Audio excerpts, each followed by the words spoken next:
Presiden Trump melalui media sosialnya tiba-tiba mengumumkan jika kesepakatan tarif dagang dengan Indonesia sudah ditetapkan.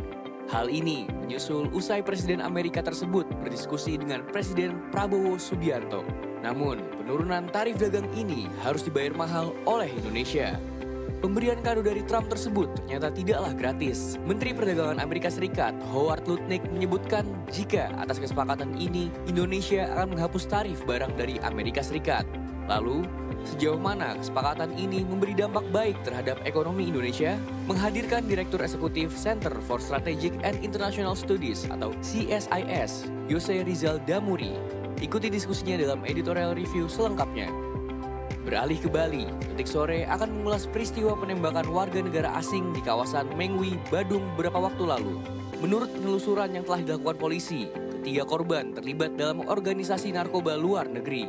Jika benar demikian, apakah Bali telah masuk sebagai destinasi operasi kartel narkoba internasional? Apa saja temuan terbaru tentang kasus ini? Ikuti diskusinya dalam Indonesia Detik ini. Sudah menjadi pengetahuan bersama bila biaya pendidikan merupakan faktor penting untuk dipikirkan. Sebab seperti kebutuhan lainnya, biaya pendidikan juga terus meningkat setiap tahunnya. Lalu, bagaimana strategi mengelola keuangan untuk menjamin pendidikan anak? Ikuti diskusinya dalam Sunset Talk nanti. Simak berita-berita menarik Detikcom dalam sehari secara langsung hanya di Detik Sore. Jangan lupa follow media sosial kita agar tidak ketinggalan update berita terbaru. Sekarang, mari kita sambut host kita, Afi Farhan dan Eiza Makfira. Detik Sore gak cuma hore-hore. Lagu joget lagi. Semangat dong. Oh ya minimalis ya semangatnya ya. Usia aja. Oh, kok mau sih mengakui usianya sudah senja? Maghrib, bukan senja lagi. Selamat datang di Detik Sore. Gak cuma hore-hore. Halo Detikers, kembali lagi bersama Afif dan Eiza. Yang sore hari ini kayaknya emang sengaja wardrobe-nya tuh winter gitu ya. Gak pakai sonata ya? Gak pakai sonata karena jadul ya winter tuh. Kalau ngomong winter tuh pasti sonata terus. Pasti sonata. Winter lain deh, Winter Express. Polar Express tapi bukan Winter Express.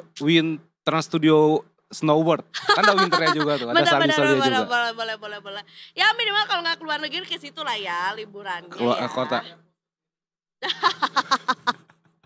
Apa kabar Detikers sore hari ini di tanggal 16 Juli?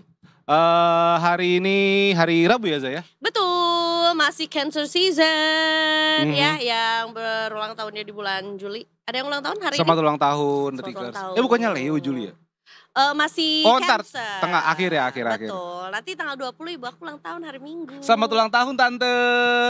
Wah ada makan-makan, ada petik strawberry dong. Petik strawberry mentang-mentang di Lembang ya. Iya kan Lembang identik dengan strawberry Za. Betul. Tapi nggak tahu ya, mungkin nanti bisa menjadi salah satu bentuk aktivitas ya di ulang tahun ibu aku ini. Iya, apakah masih tertarik gitu ya di usia 50 something untuk petik strawberry sendiri? Kayaknya enggak ya, kayaknya udah. Ya udah lalapan aja lah. Berganti, boleh lalapan juga ya. How are you hari Rabu? Dari Sangat mana tadi? Menyenangkan dari rumah. Dari rumah langsung kantor, jalanan lancar, cuaca nggak mendung. Terus ya everything is okay. Everything is fine. Hari ini akan hujan nggak ya? Soalnya semoga enggak. Kemarin hujan kan? Iya, tapi pas kita udahan selesai siaran nggak hujan kan? Berhenti iya. kan? Kan hujannya. ada timnas soalnya. Oh iya, benar. Ada timnas balap. Dan pada saat bertanding tadi malam hujan nggak? Enggak kan? Cerah kan? Cerah. Kita bahas itu dulu deh semalam. Gimana timnas U23? 8-0 ya? Apa? 8-0 menang kan? Really? Gokil. Top. Babak pertama 7-0 Detikers. Babak pertamanya aja Jens Raven 5 gol. Menurut gua sih babak kedua mendingan main Gardenscape ya. Udah santai. Yang biasa itu mainnya. Menang 8-0 Detikers, kita lawan Brunei. Jens Raven 5 gol. Yang artinya ya kita abis ini ngelawan Filipina, abis itu ngelawan Malaysia. Oke. Kan kita bahas tuh sama Lukas kan di Betul Gazeta kan. kemarin. Yang pasti kita harus sapu bersih lah, menang terus kalau bisa di babak grup ini gitu The Tickers. Jadi nanti kita kan kalau misalnya jadi juara grup bisa langsung lolos ke semifinal. Amin. Berarti pertandingan berikutnya sama Filipina ya? Filipina. Apakah kita bisa berongkang-ongkang juga seperti yang kita lakukan dengan pertandingan tadi malam? Masalahnya Filipina kemarin sebelum Indonesia main menang 2-0 lawan Malaysia. Dan itu membalikan prediksi itu. Oh, padahal kan Malaysia adalah salah satu negara yang kita cukup Iya, ya salah satu ya. salah satu yang kuat lah gitu. Betul. Tapi ternyata Filipina bisa memberikan fakta, mereka bisa menang 2-0 begitu kan. Jadi artinya besok ya jangan sampai kita kehilangan poin nih lawan Filipina. Jago nih Pinoy. Iya Pinoy. Pinoy ya. Pacquiao. Congratulations ya, 3 rekor tercipta usai Garuda Muda gilas Brunei 8-0 ya, dan 7 gol pertama justru di babak pertama. Nah rekor ini pertama menang 8-0 gitu kan. Kita 3 rekor sekaligus yang mana James Raven gitu kan bersinar 6 gol James Raven. Terus juga kemenangan pertama Indonesia di laga pembuka AFF U23 karena di 2 laga sebelumnya di edisi 2019 dan 2023 kita ditahan imbang Myanmar 1-1 dan kalah 1-2 dari Malaysia. Dan kita menjalani clean sheet dan juga Indonesia sudah menjalani 10 pertandingan dengan rincian 6 kali menang, 3 kali imbang dan baru sekali tumbang di Piala AFF U23 ini. Yang menumbangkan Indonesia sebelumnya siapa Kak? Argentina. Beda negara, sorry. Kan AFF ya? Iya, AFF. Vietnam kalau nggak salah. Vietnam. Baiklah. Tapi seenggaknya nih mendongkrak semangat dan optimis lah, Za. Iya. Mudah-mudahan energinya dijaga terus. Amin. Buat U23 juga. Berarti next pertandingan kapan Kak untuk U23? Filipina biasanya 2 hari lagi, Za. Saya cek. Oh, coba karena memang lagi ini kan. Kita lihat dulu. Biar sebenarnya harusnya euforianya masih ada juga ya atas kemenangan Indonesia juga tadi malam. Walaupun sebenarnya tiketnya katanya tidak sold out ya. Tidak sold out ya. Di GBK mungkin juga karena ya masih kalah pamor sama kakaknya. Masih dan juga lawannya Brunei juga gitu. Di atas kertas kita kan diunggulkan kan. Nah kita lawan Filipina The Tickers itu besok Jumat tanggal 18 Juli jam 8 malam juga. Away, home. Tetap di GBK. Tetap di GBK ya, ramaikanlah weekend tuh ya biar bisa. The Tickers juga yang udah lama gak nonton bola atau mungkin yang kemarin tuh sakit hati gak nonton timnas, gak kebagian tiket, nontonlah adik-adiknya. Adik-adiknya Garuda Muda ya Garuda Muda ya. Baiklah, mudah-mudahan juga itu mengawali hari kita dengan cukup ceria juga ya dengan kemenangan dari Timnas Garuda Muda ya. Tapi sebenarnya ini juga kita akan bahas lebih lanjut juga ya di hari ini juga. Tapi sebelumnya kita kasih intro dulu bahwa ini bisa jadi good news, bisa jadi juga malah ada udang di balik batu gitu kalau kata Kak Afif kemarin ya. Itu adalah adanya pemangkasan tarif impor atas produk Indonesia ke Amerika ya, yang sebelumnya 32% sekarang menjadi 19%. Ada apa nih Trump tiba-tiba gitu ya. Jadi kemarin sempat diumumkan. Sekaligus juga ada potongan hasil interviewnya juga ya, bahwa ada momen Trump ini menyanjung Presiden Prabowo juga ya, diposting deh di sosmednya Detikcom juga ya. Jadi Detikers juga bisa lihat atau mungkin kalau ada juga di sini ya. Jadi katanya ya sebelum memutuskan memangkas tarif impor produk Indonesia, mereka tuh sebetulnya udah ngobrol ya alias Presiden Prabowo dengan Trump ini, dan Trump menyampaikan melalui akun Truth Social bahwa ini tuh hasil pembicaranya juga dengan Prabowo. Lagian juga sebenarnya gue juga taunya juga karena rame di X juga. Iya, di Twitter. Dia nge-tweet juga gitu kan ya. Dan Menteri Perdagangan Howard Lutnick dalam acara Halftime Report di CNBC menyatakan bahwa Indonesia akan menghapus tarifnya atas barang-barang Amerika sebagian besar sebagai bagian dari kesepakatan tersebut. Dan Indonesia adalah salah satu dari 25 mitra dagang utama di US juga, dengan kedua negara yang memperdagangkan barang senilai lebih dari 38 miliar US dollar di tahun 2024 lalu. Nah, menurut Departemen Perdagangan, defisit perdagangan US dengan Indonesia itu mencapai 17,9 miliar US dollars tahun lalu. Makanya tarifnya dinaikin. Tapi katanya gara-gara ngobrol ini diturunin lagi jadi 19%. Nah itu udangnya kan Za. Ini batunya nih. Batunya Indonesia harus menjalankan 4 syarat sebagai balasan. Udangnya. Itu udangnya. Batunya. Ada udang di balik batu. Kan udangnya dipotong tuh jadi 19%. Batunya kita harus menjalankan 4 syarat dari Amerika Za. Karena balasan dari Trump pangkas tarifnya. This is the hidden thing. Makanya ini udangnya, batunya ini. Yang kan yang kelihatannya adalah. Oh iya ya.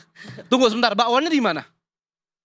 Tapi kalau bawang jagung gak pakai udang ya? Enggak. Nah lu lebih suka bawang jagung apa Mau bawang? dibacain enggak? Bawang toge lebih enak sih. Nah jadi Indonesia harus menjalankan 4 syarat sebagai balasan Trump pangkas tarif jadi 9% detikers. Seperti yang tadi Eza sampaikan kan. Presiden Donald Trump akhirnya memangkas tarif impor produk Indonesia masuk ke US jadi 19%. Sebelumnya itu 32%. Nah Trump meminta pemerintah Indonesia menjalankan 4 syarat. Pertama, Indonesia tidak akan mengenakan tarif apapun terhadap produk ekspor dari AS. Berarti yang barang-barang Amerika ke sini kena tarif ya? Iya betul, Nah, jadi pajaknya 0%. Oh, oke bisa. Nah kedua, Indonesia akan membeli produk energi dari Amerika Serikat senilai USD 15 miliar atau setara 244 triliun dengan kursnya 16.271 per 1 dolar USD. Ketiga, Indonesia akan membeli produk pertanian dari US senilai 4,5 miliar USD atau sekitar 73 triliun. Keempat, atau yang terakhir, Indonesia akan membeli 50 pesawat Boeing yang kebanyakan seri 777, bukan James Bond. Rencananya pembelian ini melalui maskapai Garuda Indonesia. Ini udangnya. Betul. Jadi Kayak ternyata ternyata di balik seolah-olah dia memberikan kebaikan. Aduh, jadi ngomporin. Tapi intinya tuh ada keinginan yang lain juga gitu ya dari Trump atau dari US juga gitu. Ada syarat-syaratnya lah gitu. Jadi kalau katanya memberikan pajak senilai memberikan tarif sebesar 19% terus ada bintangnya gitu ya. SNK. Iya, syarat dan ketentuan berlaku. Potong mulu jadi gue lupa ngomong apa. Terus ya ini syarat dan ketentuannya tuh ini gitu. Gitu. Tapi kita akan bahas lebih lanjut juga nanti di sesi berikutnya ya. Tapi kita jangan lupa Trump itu pengusaha loh. Betul. Iya kan, jadi dia nggak bakal mau rugi.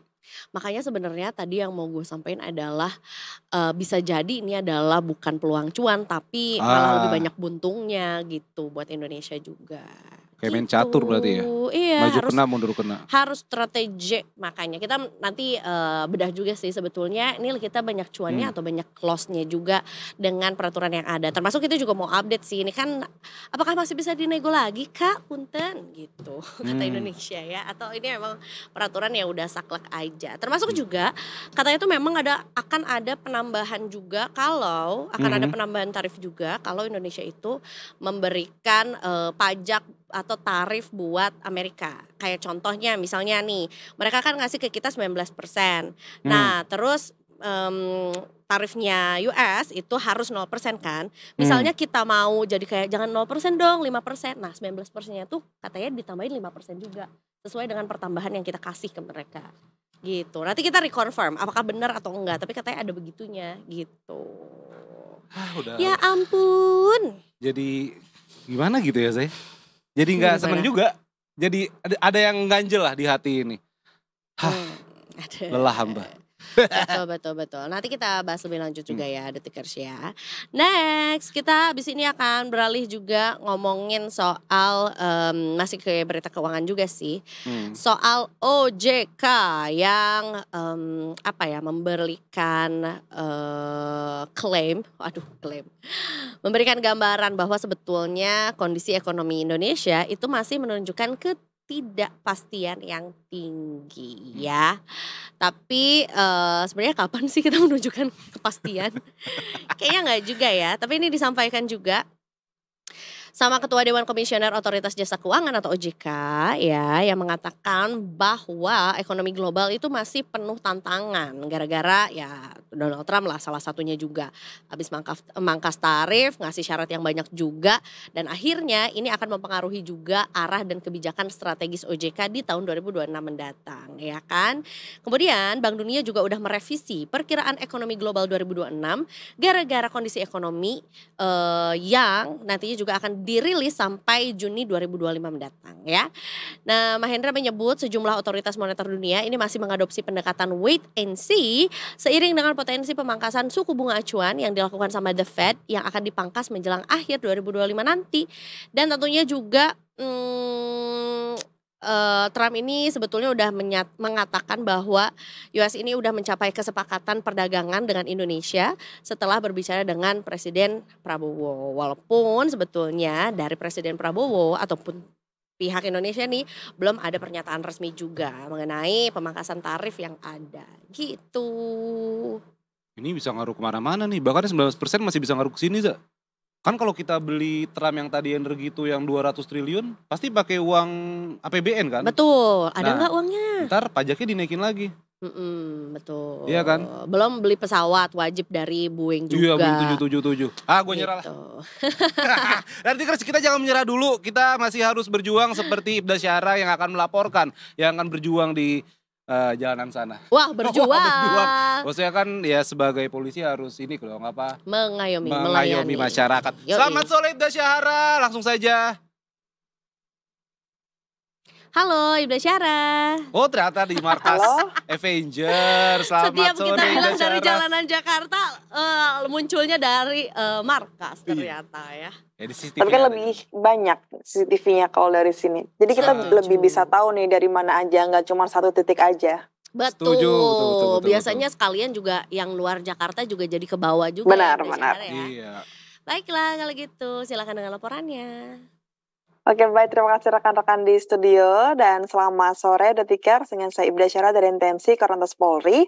Pada sore hari ini akan mengajak Anda untuk memantau situasi arus lintas terkini berdasarkan pantauan CCTV Korlantas Polri. Kita akan menuju ke titik yang pertama yaitu dari kawasan Simpang Tomang, Jakarta Barat. Untuk arus lalu lintas sore hari ini dari arah exit tol Tangerang yang akan menuju ke arah Harmoni ataupun Cawang pada sore hari ini masih terpantau lancar. Hal yang sama pun juga terjadi untuk arus lalu lintas dari arah Cawang yang akan menuju ke arah Grogol melalui jalur flyover. Pada saat ini juga terpantau lancar. Meskipun demikian kami menghimbau kepada Anda para pengendara untuk tetap mematuhi peraturan lalu lintas dengan berada di jalurnya masing-masing dan tidak menggunakan lajur yang salah karena dapat membahayakan diri Anda pribadi maupun pengendara lainnya. Baik, Detikers, kita akan menuju ke titik yang kedua, yaitu dari kawasan Mega Mall Karawang, Jawa Barat. Untuk arus lalu lintas sore hari ini dari arah Jenderal Ahmad Yani yang akan menuju ke arah Jalan Pantura terpantau lancar. Kemudian untuk arus lalu lintas dari arah Jalan Pantura yang hendak mengarah ke Jalan Tuparev pada saat ini juga terpantau lancar. Sementara untuk arus lalu lintas dari arah Jalan Tuparev yang akan mengarah ke Jalan Jenderal Ahmad Yani pada sore hari juga terpantau lancar. Kami himbau kepada Anda para pengendara agar tetap berhati-hati dan juga tetap menjaga batas kecepatan maksimal kendaraan Anda. Ya, baik Detikers, kita akan menuju ke titik yang ketiga, yaitu dari kawasan Simpang Nagrag Cikeas, Bogor. Dapat kita saksikan bersama bahwasanya untuk kondisi arus lalu lintas sore hari ini dari arah Cilengsi yang akan menuju ke arah Cibubur terpantau ramai. Kemudian untuk arus lalu lintas dari arah sebaliknya yaitu dari arah Cibubur yang akan menuju ke arah Cilengsi pada sore hari ini juga terpantau ramai namun masih terbilang lancar.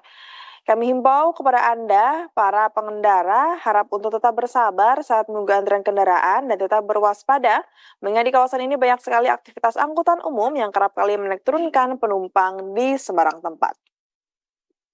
Ya, baik Detikers, kita akan menuju ke titik yang terakhir, yaitu dari kawasan Mall Citowaru, Surabaya, Jawa Timur.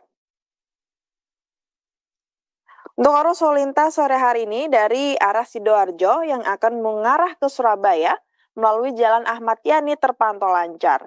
Bagi para pengendara yang akan melewati jalur ini agar tetap menjaga batas kecepatan kendaraan Anda dan juga tetap berhati-hati dikarenakan di kawasan ini adalah pusat pertokoan maupun perbelanjaan.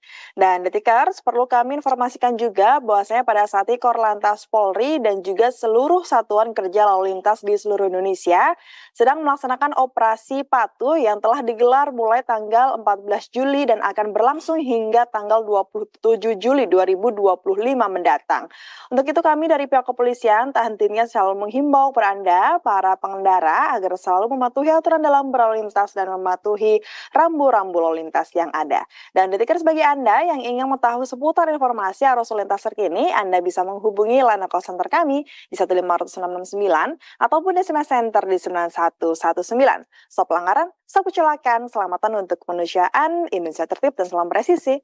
Demikian Ibda Syara melaporkan, kembali bersama dengan rekan-rekan di studio. Silakan. Terima kasih Ibda Syahara. Terima kasih atas laporannya hari ini. Terima kasih. Ibda Syahara nanti malam ke Hugeng Awards enggak nih? Yang acara... Nunggu perintah. Oh siap. Pokoknya langsung Nunggu berangkat perintah kalau ya. disuruh pokoknya. Sama Iya. kalau kamu juga nunggu callingan ya. Iya. Dan beda istilah aja sebenarnya. Beda, iya, sama aja sih artinya. Sama aja ya. Sama aja bener. Baiklah, terima kasih banyak Ibda Terima Syahara. kasih Ibda Terima Syahara. kasih. Salam presisi.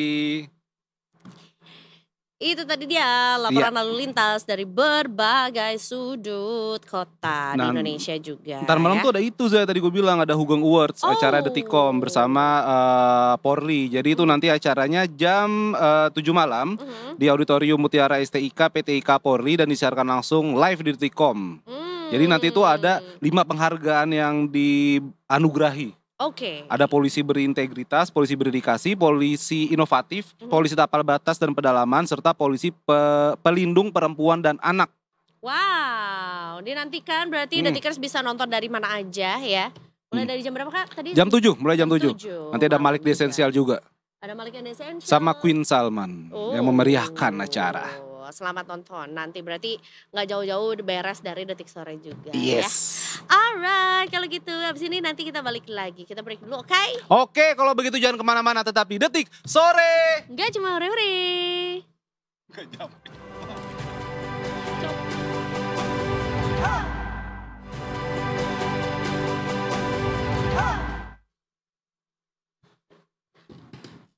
Welcome back. Balik, welcome di Detik Sore. Nggak cuma ore-ore. Yang sia-sia Akan jadi makna. Tutak, dung, dus.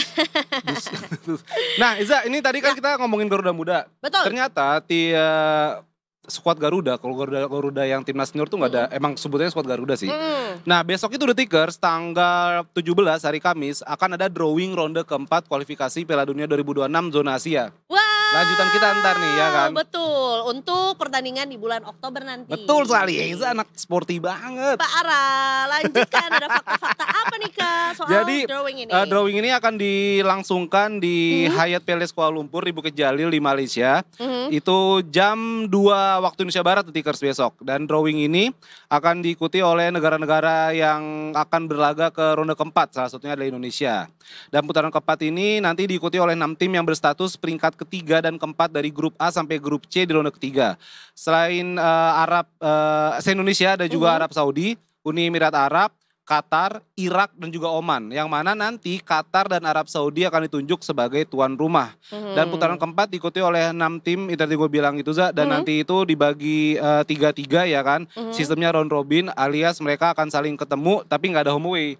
Jadi nanti yang pemenangnya, maksudnya juara grup akan langsung lolos ke putaran final Piala Dunia, langsung ke Piala Dunia. Nanti tim yang peringkat kedua nanti diadu lagi tuh untuk dapetin tiket lawan tim piala antar Nah itu dia, betul. Konfederasi itu.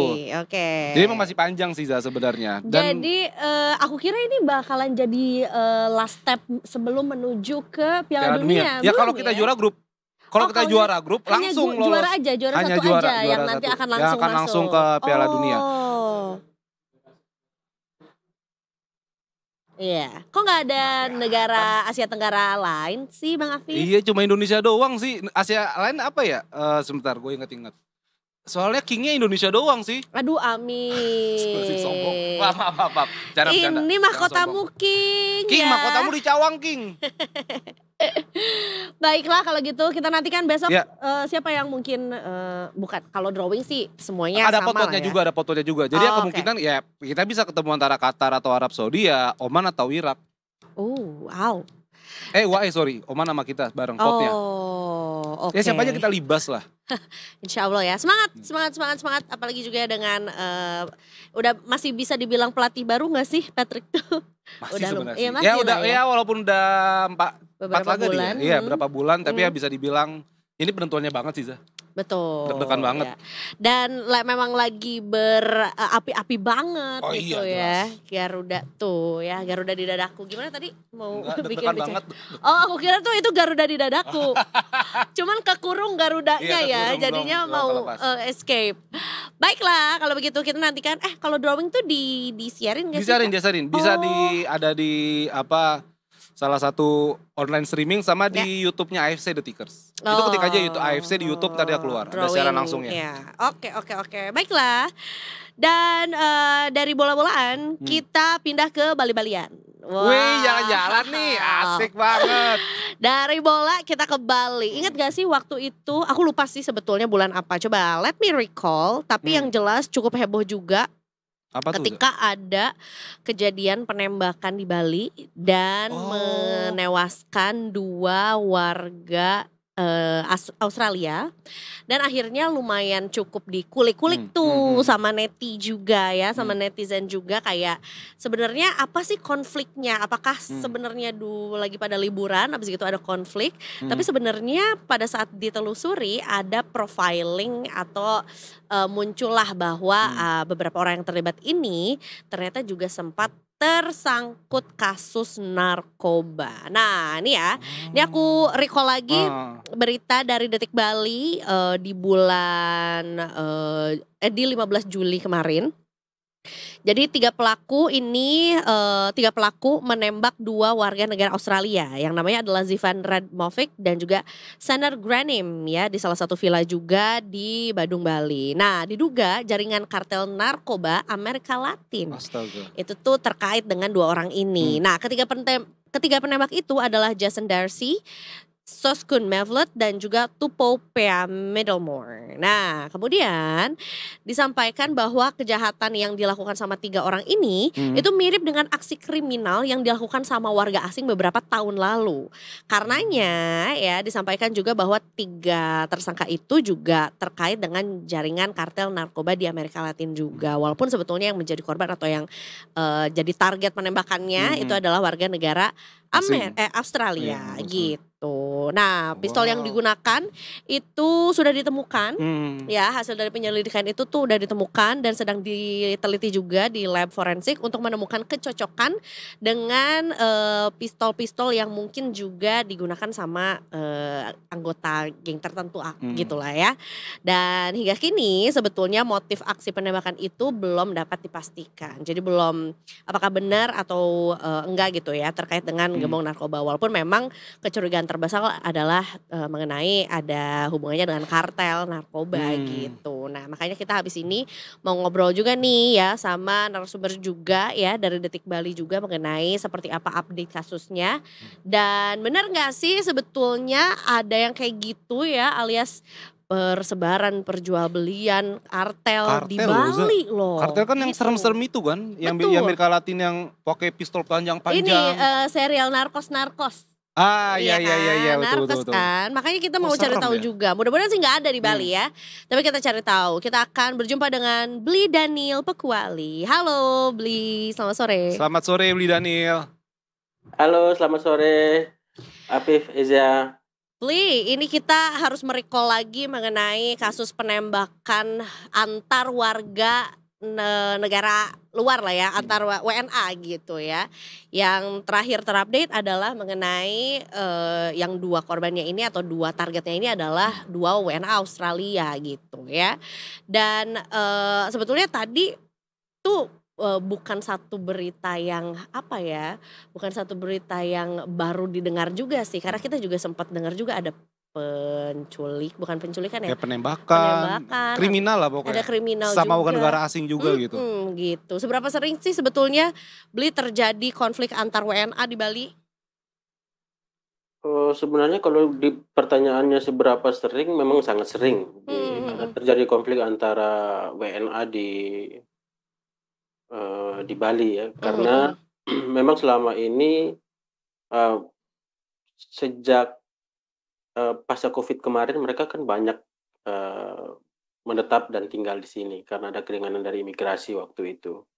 Dan sampai sekarang bahkan dari pengamatan kami bahwa kasus-kasus kriminal yang terjadi sekarang itu cenderung mengarah kepada pelakunya itu WN Australia, Rusia sama Ukraina gitu. Dan 3 negara ini memang yang selama ini mendominasi informasi yang kami terima dari lapangan, dari kepolisian ataupun data-data yang kami kumpulin memang seperti itu. 3 negara ini yang cenderung melakukan tindak kriminal di Bali. Ada yang Baik. Oke. Boleh recall nggak mengenai kronologi dan apa yang sebetulnya terjadi si penembakan 2 WNA di villa ini gitu? Boleh. Jadi kasus ini sebenarnya waktu itu terjadi tanggal 14 Juni. Itu waktu itu hari Sabtu. Di mana sebenarnya ada 3 yang menjadi korban di sini. 2 orang tertembak. Satunya istrinya selamat gitu seperti itu. 2-nya selamat, satu teman si korban si Sivan itu meninggal, terus Sanar itu dia selamat tapi dengan luka tembak yang cukup serius dan dibawa ke rumah sakit. Nah, saat itu terjadi waktu dini hari di mana Sivan sama istrinya disebut polisi bahwa sedang datang ke Bali untuk berbulan madu gitu. Iya. Berekreasi, tapi mereka sebenarnya sudah punya 6 anak gitu. 6 anak, ada yang diadopsi, ada yang anak mereka juga gitu. Jadi mereka datang berlibur bersama kawan mereka yang Zanar. Nah, sampai mereka nginap di salah satu villa di Munggu di Mengwi, Badung. Di sana. Nah, di sana mereka tiba-tiba dikejutkan sama suara tembakan. Ternyata ada 3 orang yang nembak itu, yang jadi pelaku penembakan. Mereka ditangkap seminggu kalau tidak salah, seminggu setelah kasus penembakan itu. Satu ditangkap di Bandara Soekarno-Hatta, 2 ditangkap dan 2 lainnya ditangkap sempat melarikan di Kamboja. Mereka ditangkap di sana gitu. Yang satu belum nggak sempat melarikan diri. Nah, selama proses penyelidikan memang polisi sangat menutup rapat informasi-informasi yang diberikan kepada publik seperti itu. Informasi yang kami terima adalah bahwa mereka ini memang satu kendaraan. Mereka ketiga-tiganya itu berasal dari Australia juga gitu. Rekan senegara dari 3 korban ini gitu. Dan kemungkinan besar ketika Kepala BNN kemarin datang ke Bali, karena ini penyelidikan lintas sektor, karena ada indikasi bahwa selama penyelidikan itu mereka terlibat dalam aktivitas penyalahgunaan narkoba. Kemungkinan seperti itu ada, sehingga memungkinkan polisi atau aparat penegak hukum yang lain menyelidiki kemungkinan itu. Dan kemarin Kepala BNN membocorkan kalau misalkan sebenarnya ini mirip-mirip dengan aktivitas kartel di Amerika Latin gitu. Dan kita tahu bersama bahwa kartel dari Amerika Latin kan betul-betul sadis cara mainnya gitu. Mereka nggak mandang nyawa orang gitu, nggak menghitung lagi gitu. Apalagi kalau misalkan soal narkoba seperti itu. Dan termasuk juga penembakan yang dilakukan juga, walaupun dilakukan di tempat private ya gitu, di villa, tapi kan itu di siang bolong ya Mas ya? Pagi hari gitu ya? Terjadinya dini hari. Dini hari. Oke. Terjadinya dini hari. Dan para pelakunya Mas, apakah akan dideportasi atau diproses dulu nih Mas di Indonesia? Sesuai ketentuan imigrasi sebenarnya setiap warga negara asing yang punya bikin kasus di Indonesia gitu, mereka harus diproses hukum dulu gitu. Ketika selesai masa proses hukumnya di Indonesia baru mereka boleh dipulangkan. Gitu, baru mereka boleh diusir gitu. Baik. Nah, sebetulnya juga polisi sudah memeriksa beberapa saksi juga ya. Kalau nggak salah ada sekitar 23 gitu saksi yang juga diperiksa gitu ya. Sudah terkonfirmasi, seberapa kuat terkonfirmasi bahwa ini sebetulnya memang terkait dengan gembong narkoba seperti di Amerika Latin, Mas? Itu kalau misalkan kita arahkan kasus ini atau kita kaitkan dengan kasus ini dengan penyalahgunaan narkoba atau pengedaraan narkoba atau jual beli narkoba, sampai sejauh ini belum ada statement yang tegas dari polisi bahwa motifnya seperti ini gitu. Motifnya adalah misalkan polisi bilang ini gara-gara korban maupun pelaku terlibat di jaringan narkoba, polisi sampai sejauh ini belum ada. Kami berusaha mengejar soal itu karena rumor-rumor di luar beredar sangat kuat, dan polisi sampai sekarang secara gamblang belum bilang ke arah situ gitu. Istri korban pun waktu itu ketika setelah diperiksa dan memberi keterangan kepada kami bahwa dia bilang bahwa kami nggak kenal pelaku, tapi kami yakin bahwa mereka menyusun strategi dan pembunuhan ini sudah terencana seperti itu, yang dicurigai oleh pihak keluarga seperti itu, dan polisi pun mengungkapkan bahwa ini pembunuhan berencana gitu. Oke.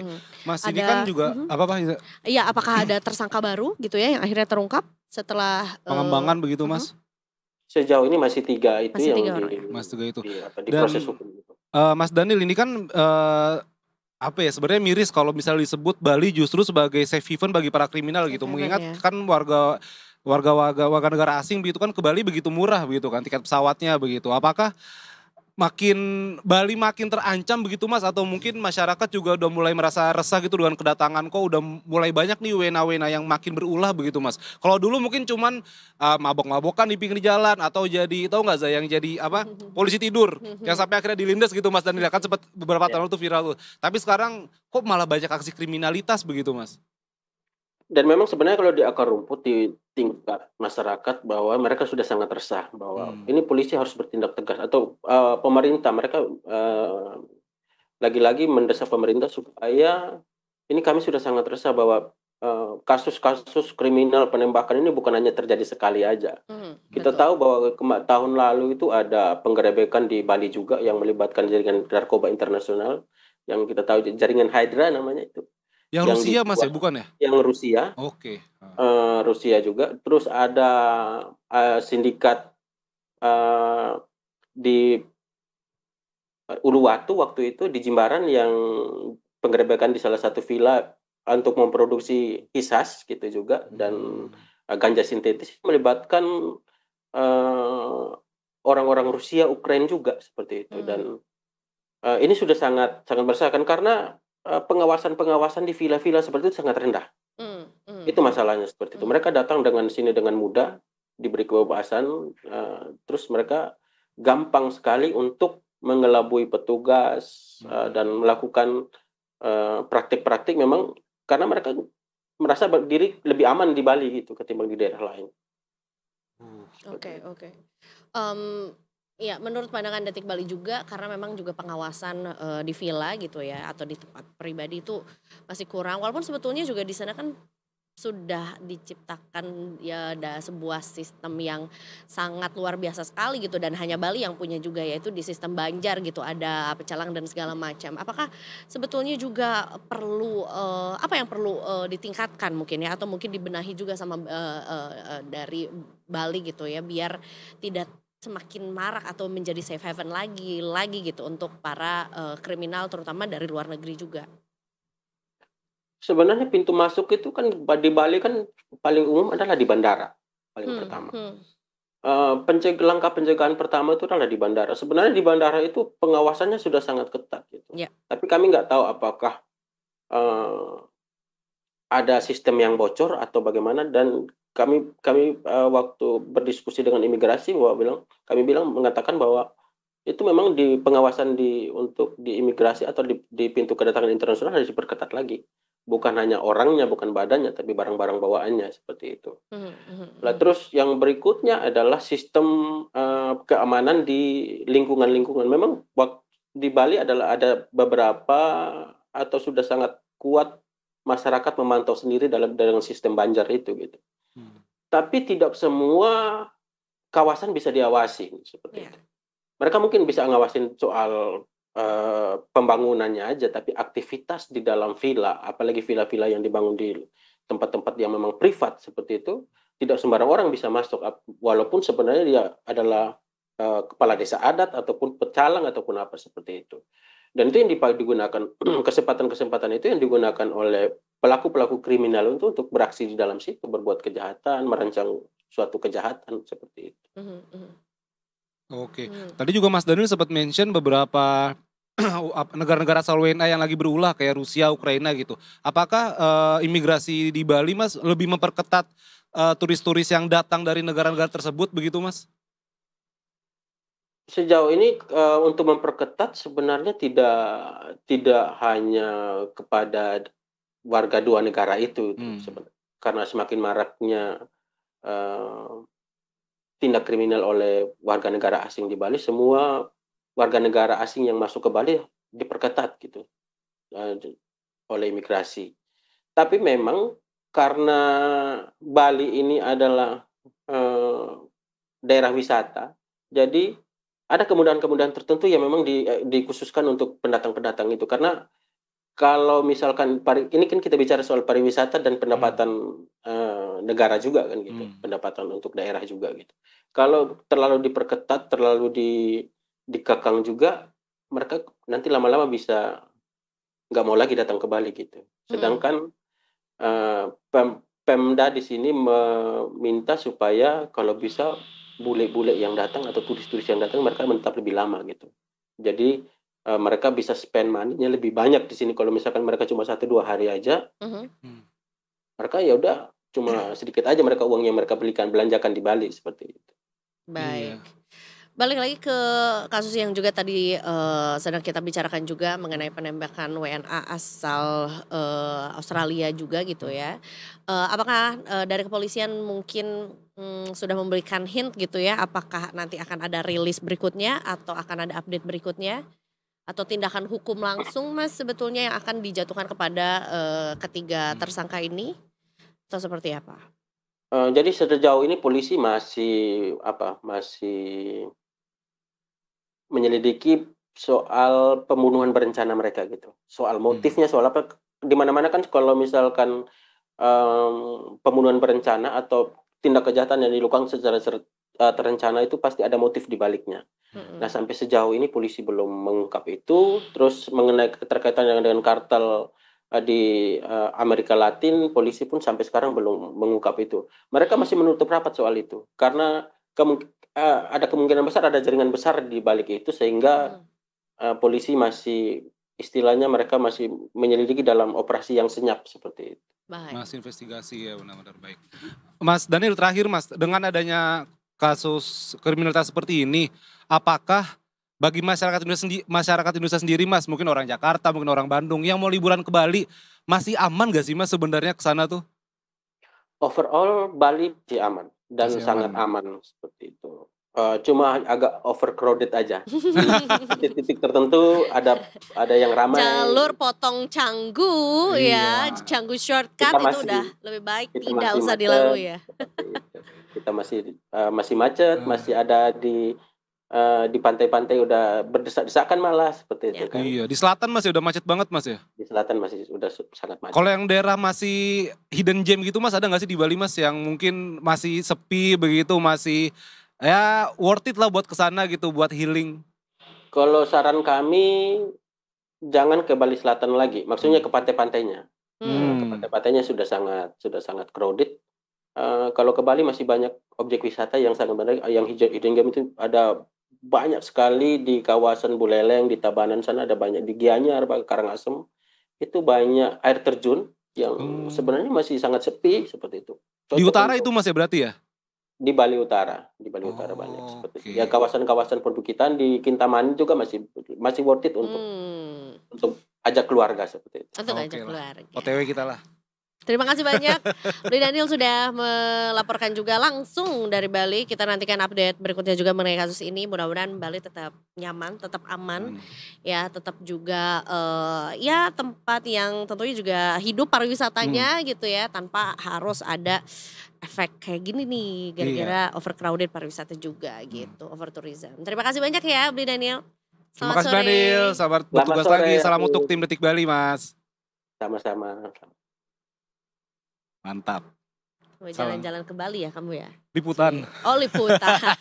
Jangan Tetap liputan. dicari alasannya biar tetap cuan ya. Ke Balinya Biar sambil rembes. cuan. Ada rembesan nanti Oh, ada di rembes. tiket pesawatnya.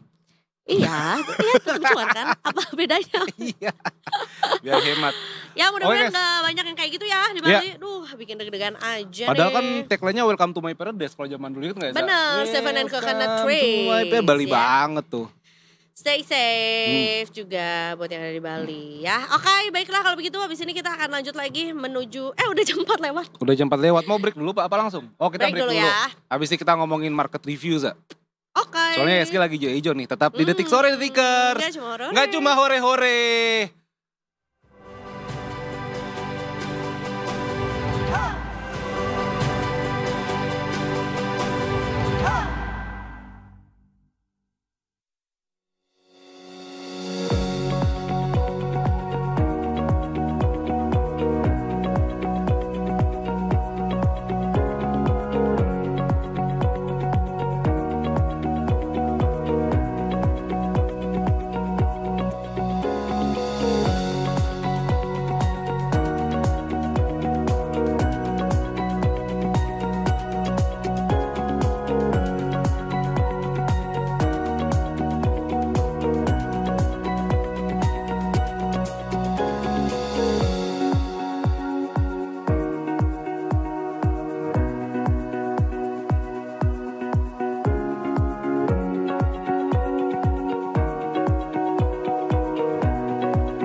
Balik lagi di Detik Sore, nggak cuma hore-hore. Itu tadi dia sentimennya Detikers. Yoi. Iza udah ngecek-ngecek KSG pasti ya? Lagi baru mau ngecek-ngecek juga ya. Hari ini seperti apa sih? Karena katanya lagi ijo-ijonya kata Afif. Ijo royo-royo tuh belakang kita ada. Weh, Ya tapi kan? tentunya kita gak akan cuma berdua aja ya. Mas Haikal kembali. Halo. Selamat sore Mas Haikal, dari gedung Sore sebelah. semua. Betul, dari gedung sebelah. Iya kan, tinggal jalan. Lewat pintu belakang pintu depan Mas? Pintu depan. Pintu depan, oh kalau belakang harus di Majatama ya itu ya. Tahu banget gue Za. Sip deh, apa Brooklyn. Apa Brooklyn gedung ya. Ada apa nih yang seru? Kamu mau nanya duluan silakan. Itu udah kita mulai dari Trump dulu. Kan tadi kita udah bahas tuh, aku sama Iza Mas, soal Trump akhirnya 19%. Apakah ada pengaruhnya untuk market di Indonesia Mas? Tentu kemarin ini ngaruh banget sih. Jadi kayak kemarin tuh kan kita itu nggak jelas gitu sebenarnya mau kemana nih sebenarnya sama Trump ini. Dan nego kita kemarin juga ditolak, tiba-tiba dikasih 32% lagi. Iya. Tapi kita kan udah belajar sama Trump ini bahwa dia itu sering gertak ya. Jadi kayak udah biasa aja tuh hasilnya 32%. Benar-benar. Dan- Padahal kayak udah serius banget tuh si surat cinta ya kan. Pakai nada ancaman segala. Iya. Dan sekarang ya terbukti kan dia akhirnya ya walaupun nggak terlalu bagus sebenarnya buat Indonesia, tapi at least nggak separah 32% gitu. Dikasih 19% plus gitu banyak. Jadi untuk ekspor Indonesia ke US itu dikenakan tarif 19% jadinya. Tapi untuk barang impor dari US itu nggak dikenakan tarif. Jadi kita tetap bisa impor ke US tanpa hambatan, tapi kita kalau misalnya mau ekspor ke sana dikenain tarif 19%. Terus juga ada agreement kita harus impor 15 billion USD energi dan 4,5 billion USD barang-barang agriculture. Di mana sebelumnya untuk full year 2024 kita barang energi itu impornya cuma di sekitar 2,92 billion Mostly USD. kita dari mana sih selain dari US untuk Impor energi. Impor energi kita sebenarnya lumayan diverse, kadang ada dari China juga, Iya, ada iya, dari iya. kalau kayak oil tentu dari beberapa macam kayak Saudi segala macam. Tapi kalau US kan salah satu yang punya reserve minyak paling gede juga. Jadi kita salah satu impornya juga banyaknya ke US. Tapi kalau sebenarnya kalau secara keseluruhan trade partner kita ke US itu sebenarnya nggak gitu besar, cuma sekitar 30% dari total trade kita. Lebih gede itu sebenarnya ke China kita. Tapi tetap aja matters lah angka segitu. Betul, belum lagi itu ya aeroplanes juga. Iya betul. Jadi Angkanya juga ini ya fantastis ya. Duitnya dari mana kita kalau memang syarat itu harus dipenuhi? Patungan Za. Lu yang patungan ya. 240 juta warga Indonesia. Dari mana uang itu Mas? Tanya Danantara Iya benar. mau ya gimana tuh Boeing gitu kan. Nah tapi kalau tadi dari energi sebelumnya kan itu cuma sekitar 3 billion naik jadi 15, agriculture kita dijanjiin suruh 4,5 billion, sebelumnya juga 2,9. Yang mana kita itu sebelumnya kan sama US itu trade-nya surplus gitu, surplus 14 billion. Dan ini dengan 19% tarif dan janji-janji yang bakal dilakukan, itu kita mengestimasikan kita tuh bakal berbalik sebenarnya jadi defisit ntar ke US. Kemungkinan range-nya di angka 3 billion USD sampai 11 billion, range-nya situ. Mungkin agak jauh tergantung sebenarnya impact dari tarif ini tuh elastis atau enggak gitu terhadap trade kita. Apakah ini ternyata berdampak banget atau berdampak tapi nggak satu banding satu gitu. And imagine akan sebanjir apa produk-produk Amerika ke sini ya ketika tarifnya memang beneran 0%.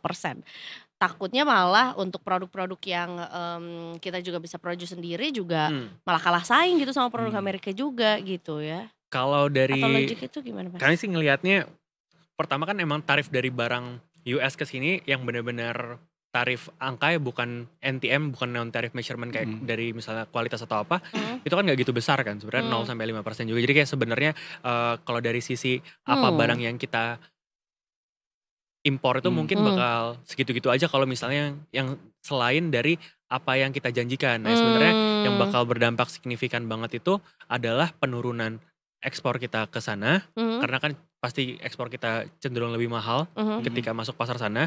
Terus kedua dari barang-barang yang udah dijanjikan ini gitu, karena angkanya cukup besar, apalagi Boeing 55 pesawat itu juga kalau diestimasikan bisa sampai 24 billion USD sendiri gitu. Itu masif banget. Dan saya juga mau nanya juga nih ke siapa nih, duitnya dari mana juga. Gitu Iya, duitnya dari mana juga. Betul. Apa yang, itu dari global atau dari global ada lagi? Dari global mungkin di satu sisi kita kan ini kemungkinan bakal jadi trade deficit sama US. Tapi di sisi lain ada perjanjian lagi, agreement yang kita udah capai itu EU CEPA itu. Betul. Yang Eropa itu ya Mas? Sama Eropa, di mana itu kita ada free trade agreement sama Eropa. Jadi ntar flow dari barang kita ke Eropa itu mungkin bakal lebih leluasa. Apalagi Eropa itu kan salah satu kawasan yang lumayan concern sama CPO gitu, masalah deforestasi. Dan kemarin di dalam agreement EU CEPA-nya itu mereka udah agak melunak lah tentang hal ini. Jadinya mungkin nantinya ekspor dari CPO ke sana itu mungkin bisa lebih meningkat lagi sih sebenarnya. Dan dengan ada trade agreement ini, walaupun defisit di satu sisi US, mungkin bisa ntar ditutup lubangnya. Kita harapkan sih gitu ya, ditutup lubangnya dari trade surplus yang kita bisa dapetin dari Eropa gitu.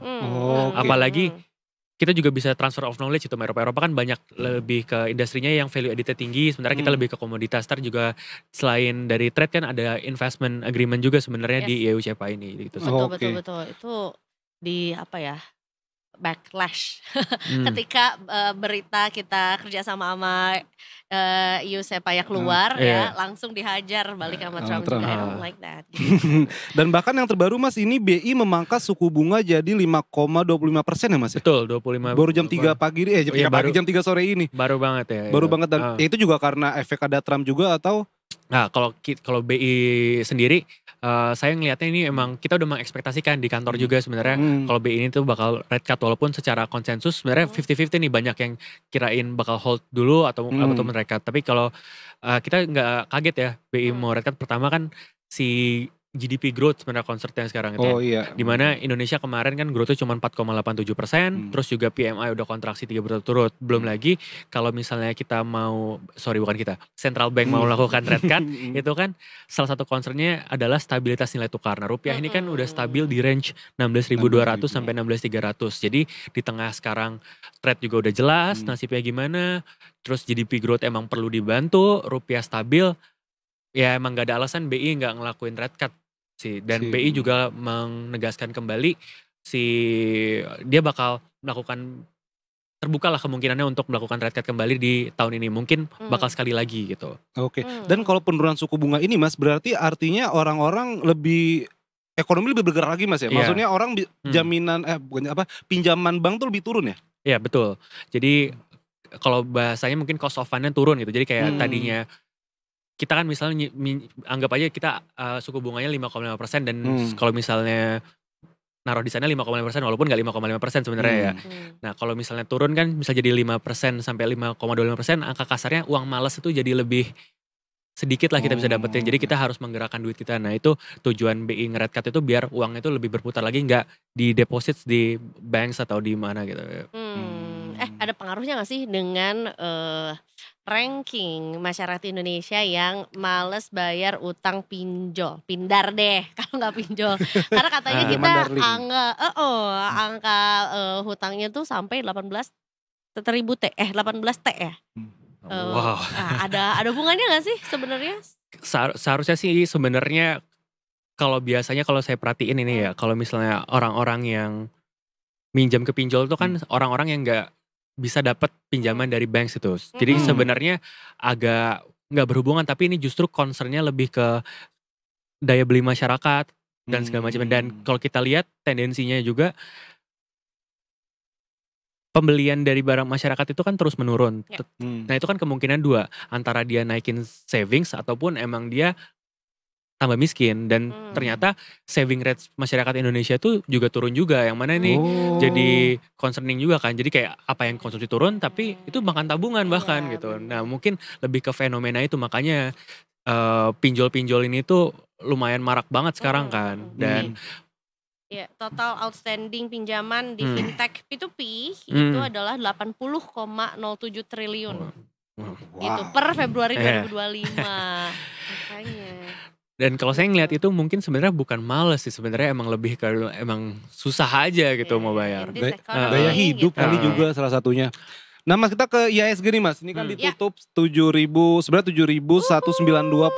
sih. Ini plus 0,72%.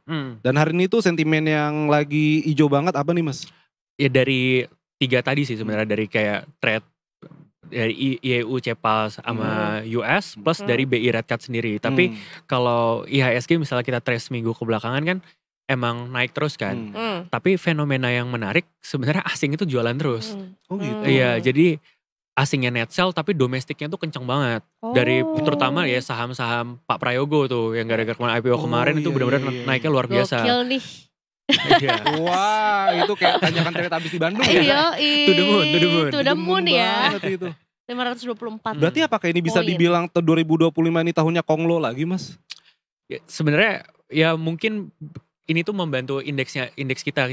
Tapi kalau kita ngeliat saham-saham yang big caps, yang kayak big banks yang benar-benar udah established dari lama, itu asing itu masih jualan. Dan ini emang jadi penolong lah bagi IHSG biar makanya sekarang bisa naik sampai 7.100, 7.200 itu salah satu alasannya gara-gara grupnya Pak Prayogo gitu. Kemarin IPO CDIA, terus ada spillover effect-nya ke beberapa emiten lainnya dia ya gitu. Jadinya membantu banget buat IHSG ini. Berarti selain dari emiten Konglo Mas, apa aja nih emiten yang mungkin berpotensi ya bisa cuan lah di tengah bulan ini begitu? Iya. Mungkin kalau dari short term sendiri BI Red Card ini bukan rekomend ya. Bukan rekomend ya. Kalau misalnya secara teori kalau motong suku bunga pasti 2 sektor utama yang mungkin 3 lah gitu, 2+1 gitu. Yang pertama itu properti.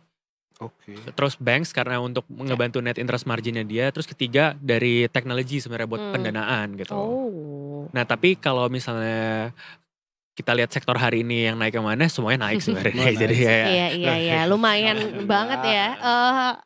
Apakah akan gini terus secara general sampai akhir tahun deh? Karena kita udah mau masuk Q3 nih. Oh iya. Ya, mungkin dari pengalaman dari pertama kali saya ngomong di sini, nothing lasts forever. Iya sih. Jadi kayak nggak ada yang sustain terus, pasti ntar ada kekhawatiran lagi di market, pasti ada lagi.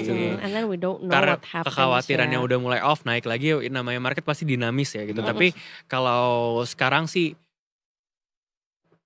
stance BI-nya masih dia bakal red card terus, dan kalau masih ada room to grow lah, belum mentok-mentok banget sih kalau sekarang dari IHSG. Plus yang naik itu kan sebenarnya juga saham-saham tertentu aja yang ngebantu. Masih banyak saham yang sebenarnya secara tren belum naik, dan mungkin kalau misalnya saham-saham yang belum naik ini dilihat secara valuasi fundamental dan story bisnis yang menarik, mungkin bisa dikoleksi sih. Tapi kalau sahamnya apa ya silahkan teman-teman sendiri sendiri lah. Harus belajar lagi sih ya benar. Harus cek-cek semuanya. Ya apalagi kan juga ya balik lagi ke Trump, kan Trump ini juga pengusaha Mas ya. Dia juga kadang tadi juga kayak Mas Eko juga bilang nih masih elastis nih 19% ini kan.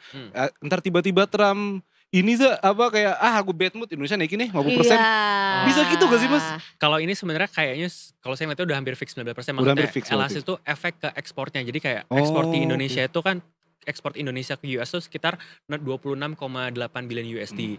Nah, apakah dengan 19% tarif ini akan menurunkan 19% juga penurunan ekspor? Kalau misalnya sama-sama 9% kan itu satu. Itu namanya elastisnya uniter gitu. Perbandingan 1:1. Tapi bisa juga 19% tarif itu menyebabkan penurunan lebih dari 19% penurunan ekspor. Nah itu makanya itu efek dari tarifnya elastis gitu.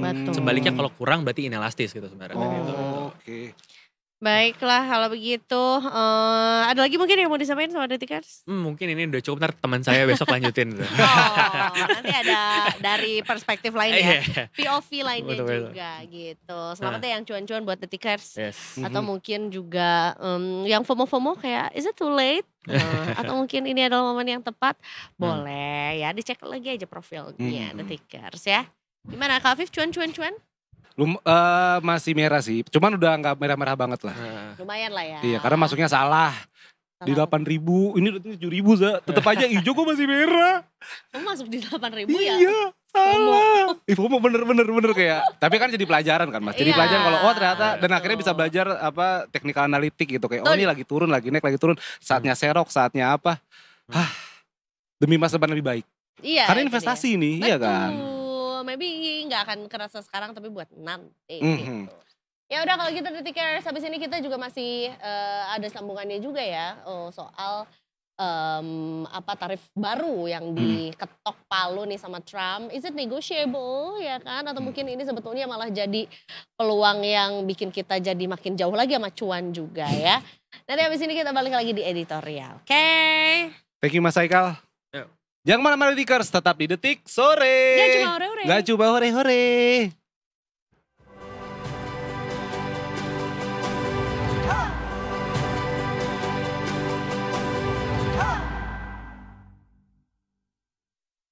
Balik lagi di Detik Sore. Gak cuma hore-hore. Tampak samping gue bener-bener kayak winter Dingin ya. banget Kerah ya. gue lebar juga nih. Kayak Queen Ice. Karena anginnya kenceng, Za. Betul. Sama seperti angin di ekonomi kita sekarang. Kencang sekali. Ya, winter is coming ya. Winter is jadinya coming. ya. Tapi I don't know what's coming. Karena ya efek dari tarif yang juga baru diberikan sama Trump ini ya. Yang pemangkasannya luar biasa loh ya. Dari 32% menjadi 19%. Kayak dari awal. 32 kurang 19. Jangan suka 13%, bikin suara-suara dadakan. Iya. Udah kayak tahu bulat. Iya gitu, itu memecah konsentrasi ya. Memecah gitu persaudaraan. Ya. Jadi lupa ini mau ngomong apa depannya lagi gitu ya. Lanjutkan Kak. Nah jadi di editorial review kali ini Detikers, kita topiknya ini adalah kuda Troya Amerika untuk Indonesia. Kayaknya memang kita dari kemarin detik Trump jadinya ya. Kita ngomongin Trump terus ya Zaya. Tapi memang sekarang bisa dibilang mungkin sudah mencapai garis akhir lah. Tadi Zaya juga bilang jadi 19%. Dan juga kita ingin tahu nih lebih dalam apakah 19% ini merupakan suatu kabar gembira atau ada udang di balik batu. Walaupun tadi kita udah bahas juga sama Mas Eka dari Mega Sekuritas. Tapi tentu kita juga ingin melihat dari POV lain. Dari Mas Yose Rizal Damuri selaku Direktur Eksekutif CSIS atau Center for Strategic and International Studies. Selamat sore Mas Yose. Selamat sore. Halo Mas Yose, terima kasih sudah meluangkan waktunya untuk Detik Sore hari ini. Ya, terima kasih juga undangannya.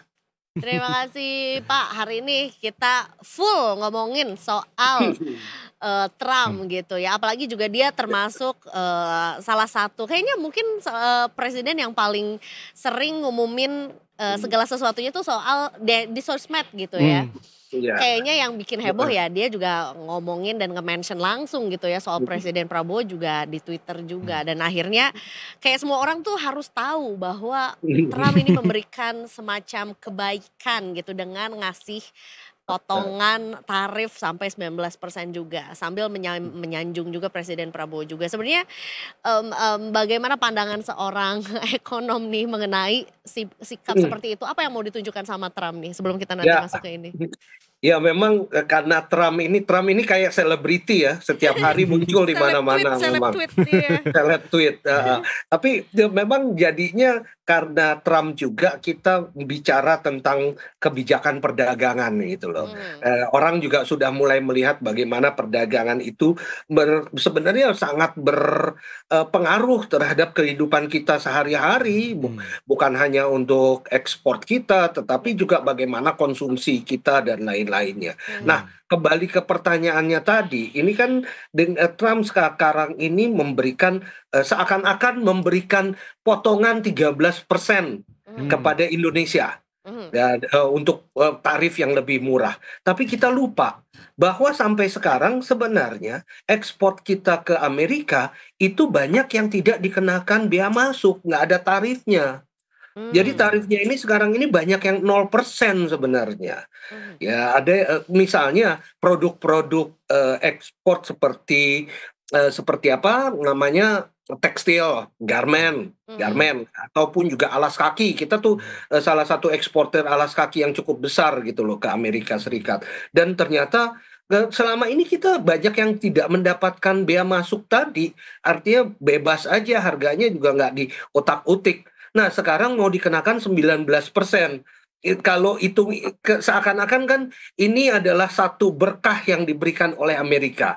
Tapi sebenarnya juga ini kita jangan ngitungnya dari 32% ke 19, karena yang 32% itu belum dijalankan. Tapi dari 0 ke 19%, artinya ada kenaikan biaya masuk yang dikenakan kepada kita.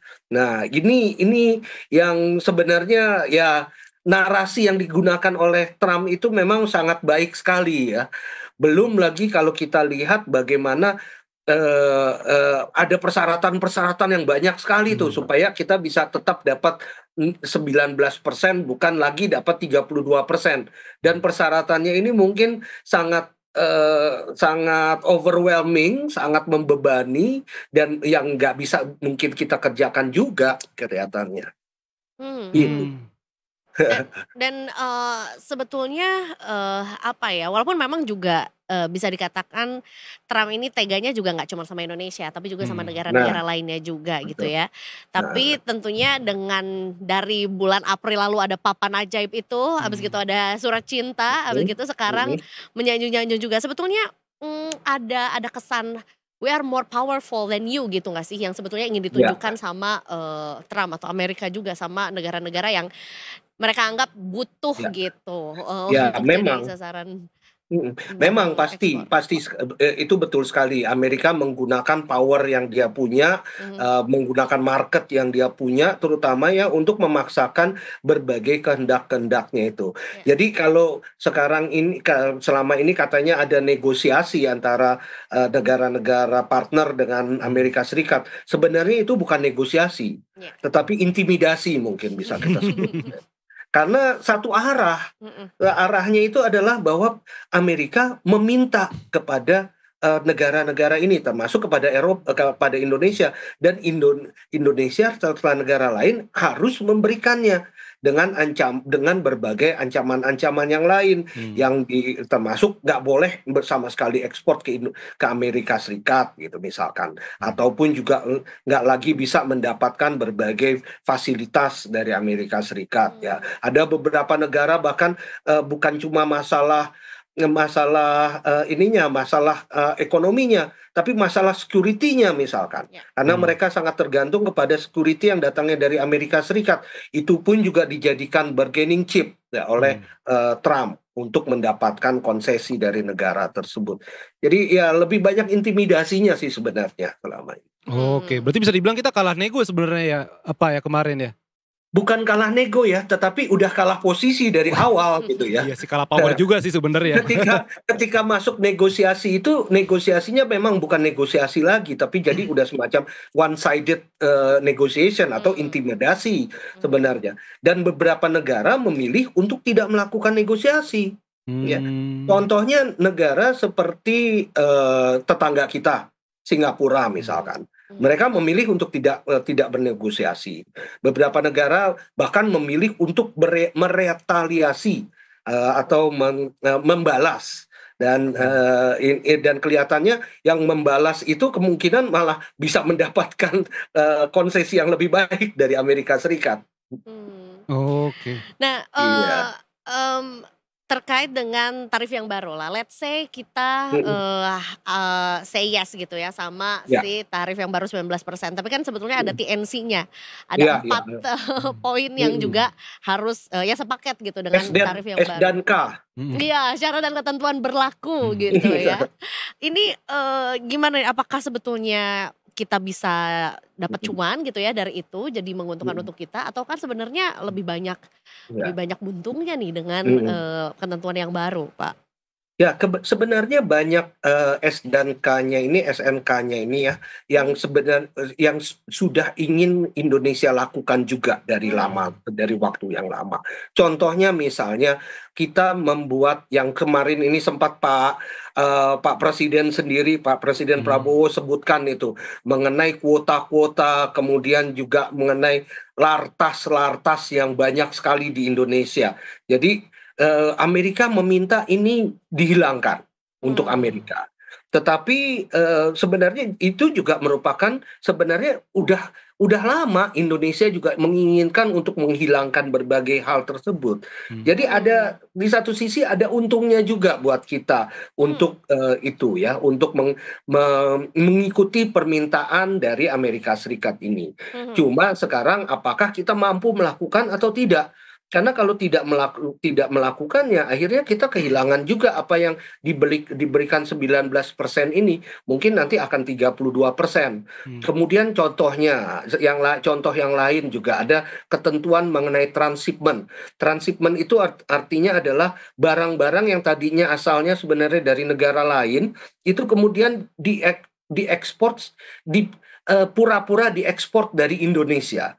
Jadi ada misalnya dari Tiongkok ya, banyak produk-produk yang dihasilkan di Tiongkok, tetapi kemudian seakan-akan itu ekspornya datang dari Indonesia untuk masuk ke Amerika Serikat. Dan Amerika Serikat sangat concern sekali mengenai hal ini.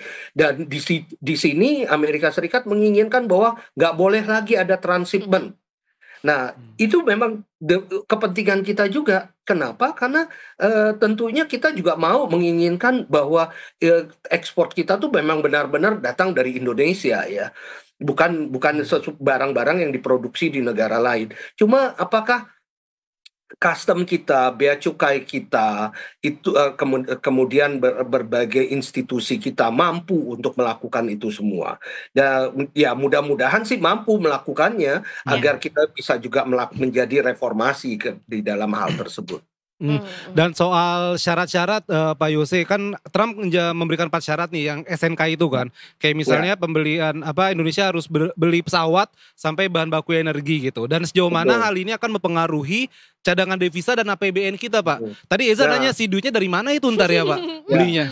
Itu juga salah satu syarat yang mungkin nggak terlalu pas juga ya kan.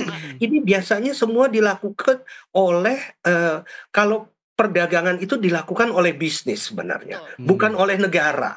Jadi tergantung bisnisnya mau mengimpor dari mana. Nah, sekarang ini seakan-akan diharuskan untuk mengimpor dari Amerika Serikat. Memang mungkin kita butuh pesawat terbang. Tetapi apakah memang sebanyak itu kebutuhan pesawat terbang yang oleh airlines Indonesia? Nah, kalau ternyata nggak butuh sebanyak itu, apalagi kemudian kita mengingat bahwa Boeing itu sekarang sedang banyak permasalahan lah ya. Masalah safety-nya kan di mana-mana diangkat gitu ya. Nah, kemudian kalau nggak ada yang mau beli dari airlines di Indonesia, siapa yang harus beli? Ya terpaksa datangnya adalah BUMN, Garuda, yang mungkin sekarang ini sedang bermasalah sebenarnya mereka juga ya, nggak sehat-sehat banget kan Garuda kita ini loh. Nah, yang kemudian akhirnya yang menanggung adalah pemerintah eventually kan akhirnya ditanggung oleh pemerintah. Nah, hal-hal seperti ini sebenarnya memang perlu dilihat lebih jauh lagi apakah memang kita memerlukan itu atau tidak. Begitu juga seperti pembelian LPG misalkan. Ya selama ini kan datangnya minyak dan LPG itu datang dari Timur Tengah atau datang dari Singapura. Nah, sekarang dialihkan ke Amerika Serikat. Nah, tentunya akan ada pihak-pihak yang harus mengimpor dari sana. Nah, siapa sih pengimportnya ini? Importirnya ini mungkin pemain-pemain baru gitu ya. Dan bagaimana mereka bisa mendapatkan izin untuk mengimpor tadi dari Amerika Serikat. Nah, ini tentunya hal-hal seperti ini transparansi juga diperlukan di kita sendiri supaya kita jangan berbagai hal-hal tersebut malah menjadi ajang baru untuk korupsi ataupun juga penggelapan yang lainnya gitu. Iya, bahkan tadi Pak Jose sempat bilang kayak misalnya pesawat. Kayak oke lah kita misalnya ternyata nggak beli sebanyak itu Pak. Apakah kalau nanti kita ke depannya nggak beli sebanyak itu, Indonesia nggak beli sebanyak itu, Trump bisa ngambek nggak sih Pak? Nah, kita nggak tahu ya. Trump itu jangankan sekarang ini dalam waktu sehari 2 hari aja bisa berubah gitu loh. Dalam waktu Mood swing banget. dari tanggal 7 aja dia mengeluarkan surat, sekarang tiba-tiba berubah itu semuanya. Dalam kurun waktu yang cukup singkat juga. Iya, seminggu aja. Apakah ini udah saklek atau mungkin bisa dinego lagi atau mungkin sebetulnya strategi apa yang dimiliki sama Indonesia gitu ya? Karena kemarin sebetulnya pada saat dikasih surat cinta itu 32% kan sebetulnya reaksi atau mungkin juga dari Indonesia juga tidak seperti yang panik gitu ya. Seperti seolah-olah memang juga sudah ada strategi atau plan B yang disiapkan juga untuk ekonomi dalam negeri. Sebenarnya strateginya cukup banyak ya. Salah satunya yang tadi saya katakan bahwa kita tidak bernegosiasi dan kita kemudian mencari cara lain. Salah satu yang bisa kita lakukan adalah menggalang kekuatan bersama-sama dengan negara-negara lain, misalnya negara-negara ASEAN gitu ya. Dibandingkan satu persatu datang ke Amerika sana, ke Washington DC, kemudian semuanya tinggal dilepeh sama Trump gitu ya. Tawaran-tawaran mereka nggak dianggap, mendingan bareng-bareng lah, jadi lebih kompak gitu. Tapi sekarang ini nggak kelihatan kan sampai sekarang. Akhirnya kita harus berasa berpuas diri dengan dapat 19%, 1% lebih rendah dari Vietnam gitu misalnya. Ini kan malah jadinya seakan gampang sekali ASEAN itu dipecah belah oleh Trump sendiri.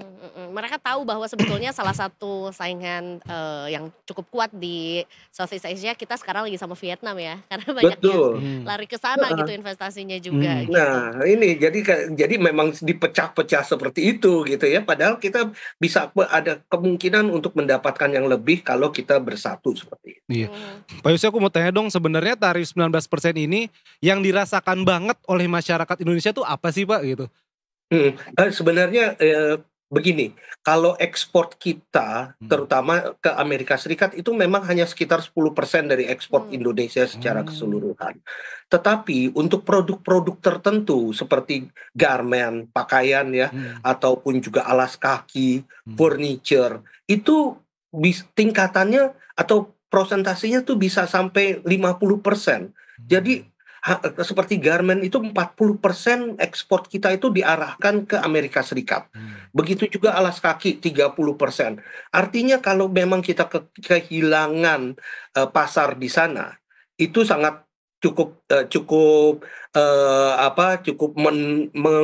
memukul sektor-sektor tadi. Padahal kita juga tahu sektor-sektor seperti garment, seperti alas kaki, furniture, itu sektor padat karya yang karyawannya cukup banyak.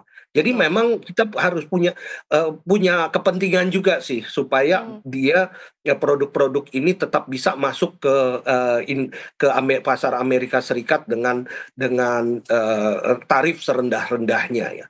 Di satu sisi seperti itu. Tapi seperti dibicarakan di tempat lain bahwa mungkin ada diversifikasi yang bisa kita lakukan kepada berbagai pasar-pasar yang lainnya yang bisa kita jajaki lebih jauh, seperti misalnya ke Eropa ataupun juga ke negara-negara yang lain, Timur Tengah, Asia, Amerika Selatan dan lain-lainnya.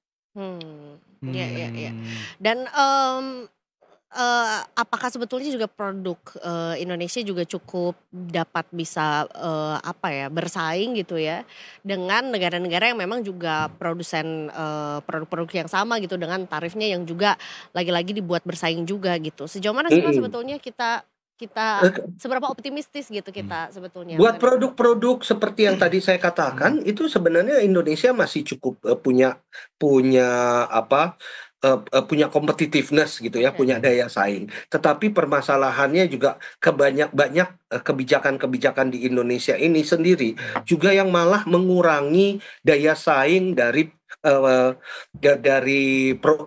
sektor-sektor tadi. Contohnya misalnya ke garment. Ketika kita bicara tentang garment, itu kan kita bicara bahwa ada tekstil yang harus mungkin diimport dari negara-negara lainnya. Apalagi kalau kita bicara tentang sport garment, fashion sport. Wah, itu bahan-bahannya tuh perlu diimport dari negara lain. Nah, kadang-kadang atau sering sekali untuk melakukan import bahan baku ini sangat sulit sekali di Indonesia. Sehingga banyak produsen-produsen garment di Indonesia itu agak kesulitan untuk meningkatkan daya saing mereka. Nah, sekarang dengan adanya tekanan dari Trump untuk memperbaiki berbagai isu-isu tadi, mudah-mudahan menjadi lebih baik juga kepada kondisi daya saing barang Indonesia. Kayaknya masih panjang nih perjalanan kita nih untuk ke pasar Amerika. Terakhir Pak Yose, sekaligus kesimpulan juga. Berarti apakah bisa dibilang dengan turunnya tarif 32% ke 19% merupakan salah satu keberhasilan dari Presiden Prabowo begitu, karena kan Trump juga sempat memujinya kan? Atau justru ini merupakan hadiah dalam tanda kutip kuda Troya dari Trump untuk Prabowo dan Indonesia, Pak? Ya, kelihatannya mungkin ya, ini memang saya melihatnya bahwa keberhasilan dari negosiasi ini semata-mata lebih kepada domestik politik kita ya. Jadi konsumsi politik domestik, baik itu di Amerika ataupun juga di Indonesia. Coba kita lihat apa yang disebut oleh Presiden Trump. Dia menyebutkan bahwa ini satu-satunya dalam sejarah bagaimana produk-produk Amerika bisa masuk ke Indonesia tanpa akses dengan selebar-lebarnya. Itu kan jualannya ke dalam negeri sebenarnya ya, bukan benar-benar untuk kebijakan tarif dia. Tapi kemudian juga, kita memang belum mendengar dari dalam negeri nih, dari Pak Prabowo ataupun juga dari Pak Airlangga. Tetapi mungkin message yang sama itu akan dikeluarkan juga. Ya, akan dikeluarkan nanti, dan itu saya melihatnya lebih kepada konsumsi domestik politik kita, bukan benar-benar untuk menunjang perdagangan antara kedua negara. Ada pasti keuntungannya dari sana, tetapi yang lebih dipentingkan sebenarnya adalah message politik ini, seperti yang disampaikan oleh Presiden Trump pagi tadi. Dan sebetulnya juga belum ada pernyataan resmi juga ya dari Presiden Prabowo atau mungkin dari Indonesia juga mengenai respons gitu ya. Bagaimana responsnya dan juga bagaimana detailnya kira-kira. Iya. Ada kemungkinan untuk kita menego lagi, ngirim tim lagi. Bisa turun lagi nggak sih Pak tarifnya mungkin? Pak Yose langsung ketawa, enggak. Itu mestinya tanyanya ke Trump tuh langsung. Karena memang seperti dari tadi kita bahas, posisi tawar Indonesia itu lebih rendah sebenarnya. Walaupun ada beberapa hal yang bisa kita jual, seperti misalnya mengenai critical mineral kritis, seperti nikel dan lain-lainnya yang bisa kita jadikan satu. Kemudian di luar dari ekonomi, itu juga banyak juga yang bisa dijual sebenarnya, yaitu adalah bagaimana posisi strategis kita, terutama hubungan dengan Tiongkok. Kelihatannya kalau dengan Tiongkok ini apapun yang apapun akan dikasih gitu loh oleh Trump. Nah, ini yang mungkin juga sekarang ini sudah dimainkan ya oleh teman-teman kita negosiator dengan Amerika Serikat, bargaining chip yang bukan dari sisi ekonominya, tetapi lebih ke security ataupun ke geopolitik. Kalau bisa dimainkan lebih jauh lagi, mungkin lebih banyak lagi yang bisa didapatkan. Iya, kayaknya pengen kita take team gitu. Coba Indonesia mau kemana nih, take team nih gitu ya, dengan iming-iming yang ada gitu. Betul. Baiklah, Pak Yose, terima kasih banyak hari ini sudah ngobrol banyak sekali. Walaupun sebenarnya kita tetap harus tunggu gitu ya, seperti apa lagi ya permainan ini akan dibawa kemana gitu. Termasuk juga respon dari Presiden Prabowo juga belum keluar. Masih kita nantikan. Tapi terima kasih ya Pak ya. Ya, makasih. Sudah memberikan insight juga ke kita sore hari ini. Selamat Ya, bertugas selamat kembali sore. Pak. Selamat Selamat sore, sehat Pak Jose, selalu. terima kasih. Itu Gitulah daging kalau semua tadi isinya tuh. gitulah kalau menghadapi Gemini. Oh iya, ternyata Gemini ya. Gemini dong, ya kan. Tapi kalau menghadapi kemacetan gimana, Za? Aduh, kita coba sekalian tanya ya. Kira-kira ada. apa sih zodiaknya yang paling sabar di jalanan, ya kan? Iya sih. Nggak mungkin, Harus sih. nggak mungkin Aries. Enggak gitu. mungkin. Gue apa ya? Gue Leo. Gue sabar kok. Walaupun Masa dalam hati sih? ngaum gitu. Karena gimana pun juga sekuat-kuatnya Leo, dalamnya kucing juga.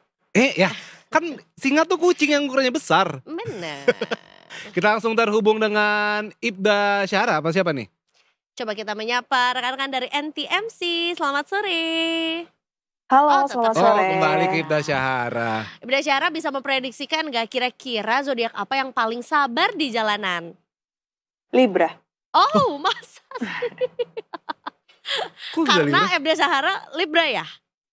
Libra. Oh, Ah, kelihatan pantesan. sabar emang, pas banget Sabar. kalau Sama gitu. sama presiden kita juga Libra sekarang. Kalau presiden ke-7 Pak Jokowi Gemini. Gemini. Oh, sekarang Libra. Libra. Libra Oh, oke. era. Baiklah kalau gitu silakan dengan laporannya sore hari ini. Oke, baik, terima kasih rekan-rekan di studio dan selamat sore Detikers. Asal Kembali lulus lagi NTMC, dengan saya Ibda Ibda Syara Syahra dari bukan, NTMC Iya. Korlantas Polri. Pada sore hari ini akan kembali mengajak Anda untuk memantau situasi arus lintas terkini berdasarkan pantauan CCTV Korlantas Polri. Kita akan menuju ke titik yang pertama, yaitu dari kawasan Selipi, Palmerah, Jakarta Barat.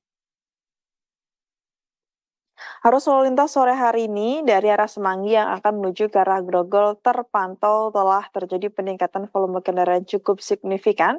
Hal yang sama pun juga terjadi untuk arus lalu lintas dari arah Semanggi yang akan menuju ke arah Petamburan ataupun Pejompongan.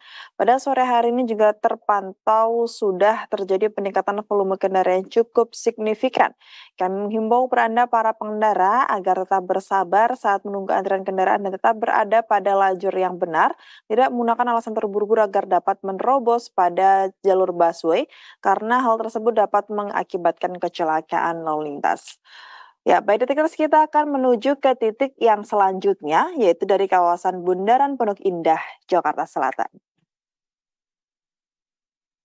Untuk arus lalu lintas sore hari ini dari arah Lebak Bulus yang akan menuju ke arah Blok M ataupun Fatmawati terpantau lancar. Kami himbau kepada Anda para pengendara agar tetap berhati-hati dan juga tetap menjaga batas kecepatan maksimal kendaraan Anda. Sementara Detikers, untuk arus lalu lintas dari arah Lebak Bulus ataupun Blok M dan juga Fatmawati yang akan menuju ke arah Bintaro pada sore hari ini juga terpantau ramai lancar. Kami himbau kepada Anda para pengendara agar tetap berada pada lajur yang benar, dan bagi Anda para pengguna jalan roda 2 harap untuk selalu menggunakan helm yang berstandar SNI demi keselamatan diri Anda pribadi. Ya, Detikers, kita akan menuju ke titik yang ketiga yaitu dari kawasan Pospol Cisarua, Bogor, Jawa Barat. Dapat kita saksikan bersama bahwasanya untuk kondisi arus lalu lintas pada sore hari ini dari arah Puncak yang akan menuju ke arah Jakarta terpantau ramai lancar. Hal yang sama pun juga terjadi untuk arus lalu lintas dari arah sebaliknya yaitu dari arah Jakarta ataupun Ciawi yang akan menuju ke arah Puncak pada saat ini juga terpantau ramai lancar.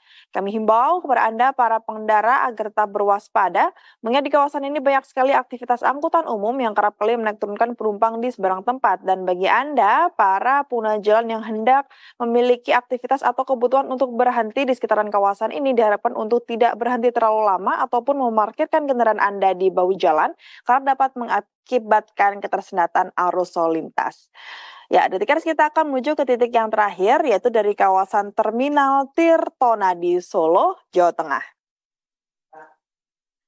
Untuk arus lalu lintas sore hari ini dari arah Kertosuro ataupun Klaten yang akan menuju ke arah jalan alternatif Purwodadi ataupun Grobogan maupun yang akan mengarah ke Karanganyar dan juga Sragen pada sore hari ini terpantau lancar. Kami himbau kepada Anda para pengendara untuk tetap menggunakan jalur sesuai dengan ketentuan dan ikuti marka jalan yang ada.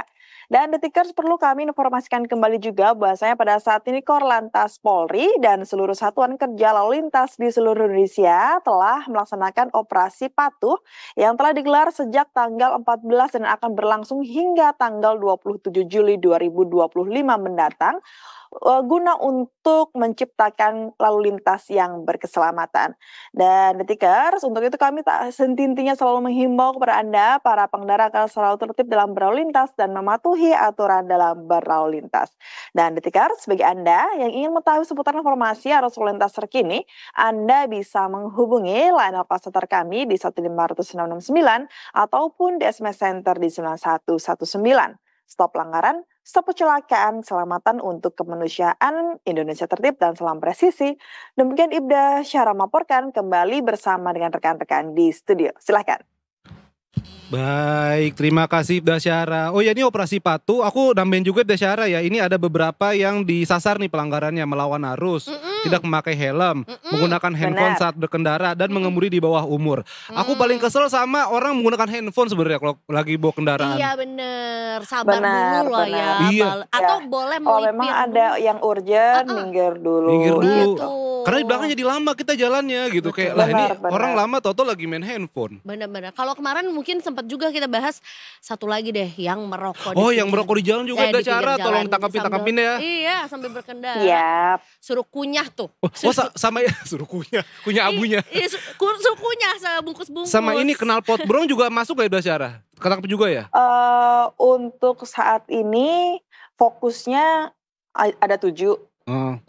Berkendara melawan arus, terus kecepatan, melebihi batas kecepatan, terus tidak menggunakan helm SNI, lalu menggunakan handphone saat berkendara, mengemudi di bawah umur, berboncengan lebih dari 1 orang, yang terakhir berkendara dalam pengaruh alkohol. Oh, berarti knalpot brong belum. Belum. Tapi bisa- tetap Cuman ditegur kalau ya. memang ya betul. Gitu. Ganggu Baik. juga itu soalnya tuh. Pokoknya Iya benar. semangat Polisi untuk udah polusi suara polisi sampai yang menghasilkan polusi suara akan ditegur Oleh polisi. polisi. Gitu maksudnya ya. Baiklah, coba tanya ke penonton TikTok katanya paling kesel sama pengendara model gimana. Yang itu 7 dikombinasi Oh semua. iya, kita Wah, tanya ke TikTok nanti kepada Udah. curhat ntar. Ibda Syara, terima kasih banyak atas laporannya. Terima Selamat bertugas kasih. kembali. Salam presisi. dan Salam presisi. selamat melaksanakan tugasnya. Tugas. Tadi mau bilang selamat akhir pekan ya? Iya, tapi ini masih Rabu Karena ya nggak kerasa guys masih ya. Rabu. Masih panjang. Masih Za. panjang ya, dan tentunya juga kita masih punya satu segmen lagi. Iya, dan ini juga segmen ini juga nanti untuk jangka panjang di Tikers. Karena Oh. nanti kita ngomongin soal strategi investasi, jaminan biaya sekolah yang kian tinggi. Nah, Mas sekolah sekarang mahal loh, Za. paham banget lagi gua. Tahu banget. Iya kan? Gua habis ngepoin salah satu TK swasta Islam di Jakarta yang cukup Berapa harganya? pamornya cukup tinggi juga ya. Pokoknya terkenal banget deh se-Indonesia Iya, tahu kita gitu pasti ya tahu yayasan lah. itu ya kan. Itulah tahu. Nah, TKB-nya aja itu start from Start, ya. oke. Start from 28 juta Kak. Anak TK TKB. masuk 28 juta. Oke, siap kalau gitu Tikers. Silakan juga nanti curhat-curhat di kolom komentar. Jangan kemana-mana, habis kita balik lagi di Sasya Talk. Tetap di Detik Sore. Nggak cuma hore-hore. 28 juta TK.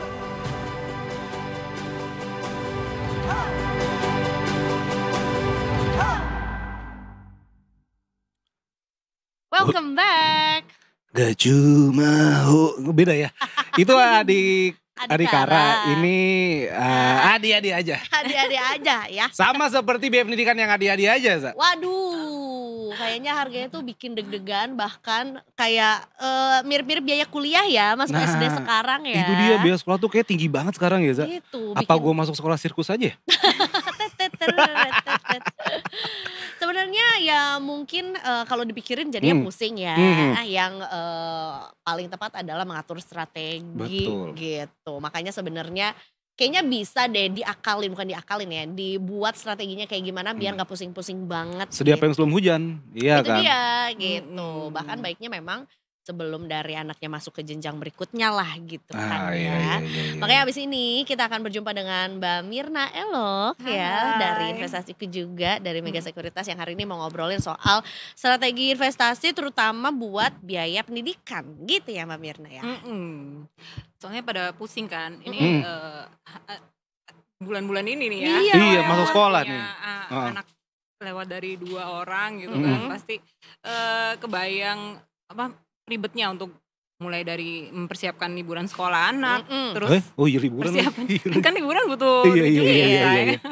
Sama buat biaya pendidikannya Apalagi gitu. kalau punya anaknya 2 jaraknya 3 tahun. Iya. Waduh. Satu masuk SMP, satunya iya, satu masuk SMA gitu. Iya, SMA. betul. Aduh, tiap 3 tahun tuh pusingnya juga gitu ya. Yoi. Sekarang betul ya bisa dikonfirmasi juga kalau biaya pendidikan tuh kian naik harganya walaupun sebetulnya ya mungkin karena pilihan sekolahnya juga makin banyak gitu ya. Dari sekolah negeri juga tetap butuh biaya juga gitu ya sampai sekolah internasional gitu ya. Internasional ya.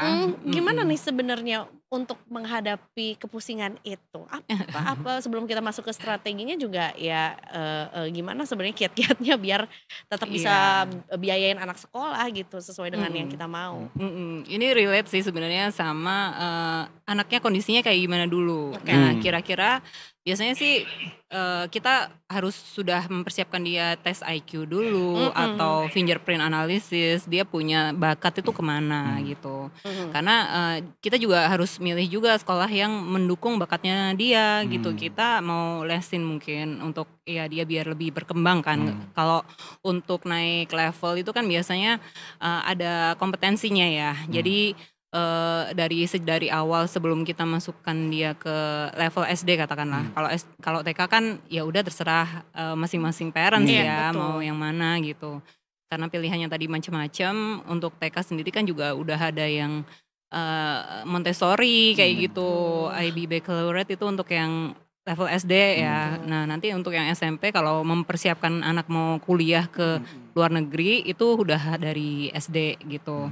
Nah, untuk yang mendukung bakatnya anak dulu nih, dia nanti selama 6 tahun itu nggak akan kehilangan minat nih untuk nggak sekolah gitu. Karena ada juga kan anak yang salah jurusan kayak katakanlah kuliah gitu ya juga kan ada mungkin yang di generasi sebelumnya ya kayak generasi kita tuh gitu ya yang nggak relate kuliah dan kerjanya misalnya. Karena mungkin ada tekanan dari orang tua, kamu harus kuliah kedokteran nih ya gitu. Mama nggak mau tahu pokoknya gimana caranya kamu bisa masuk ke kedokteran. Padahal sebenarnya passion anaknya nggak di situ. Itu juga salah satu yang bikin anak juga jadi nggak mau masuk sekolah juga gitu. Jadi ya memang sebagai orang tua yang bijak kita harus tahu bakat minat anak tuh kemana. Terus kita juga harus mempersiapkan kira-kira biayanya berapa gitu kan. Kalau sekarang mungkin SD itu kan uang pangkalnya aja antara 15 sampai 25. Sama seperti kayak UKT kuliah. Iya kan? Di kampus negeri segitu juga kurang lebih.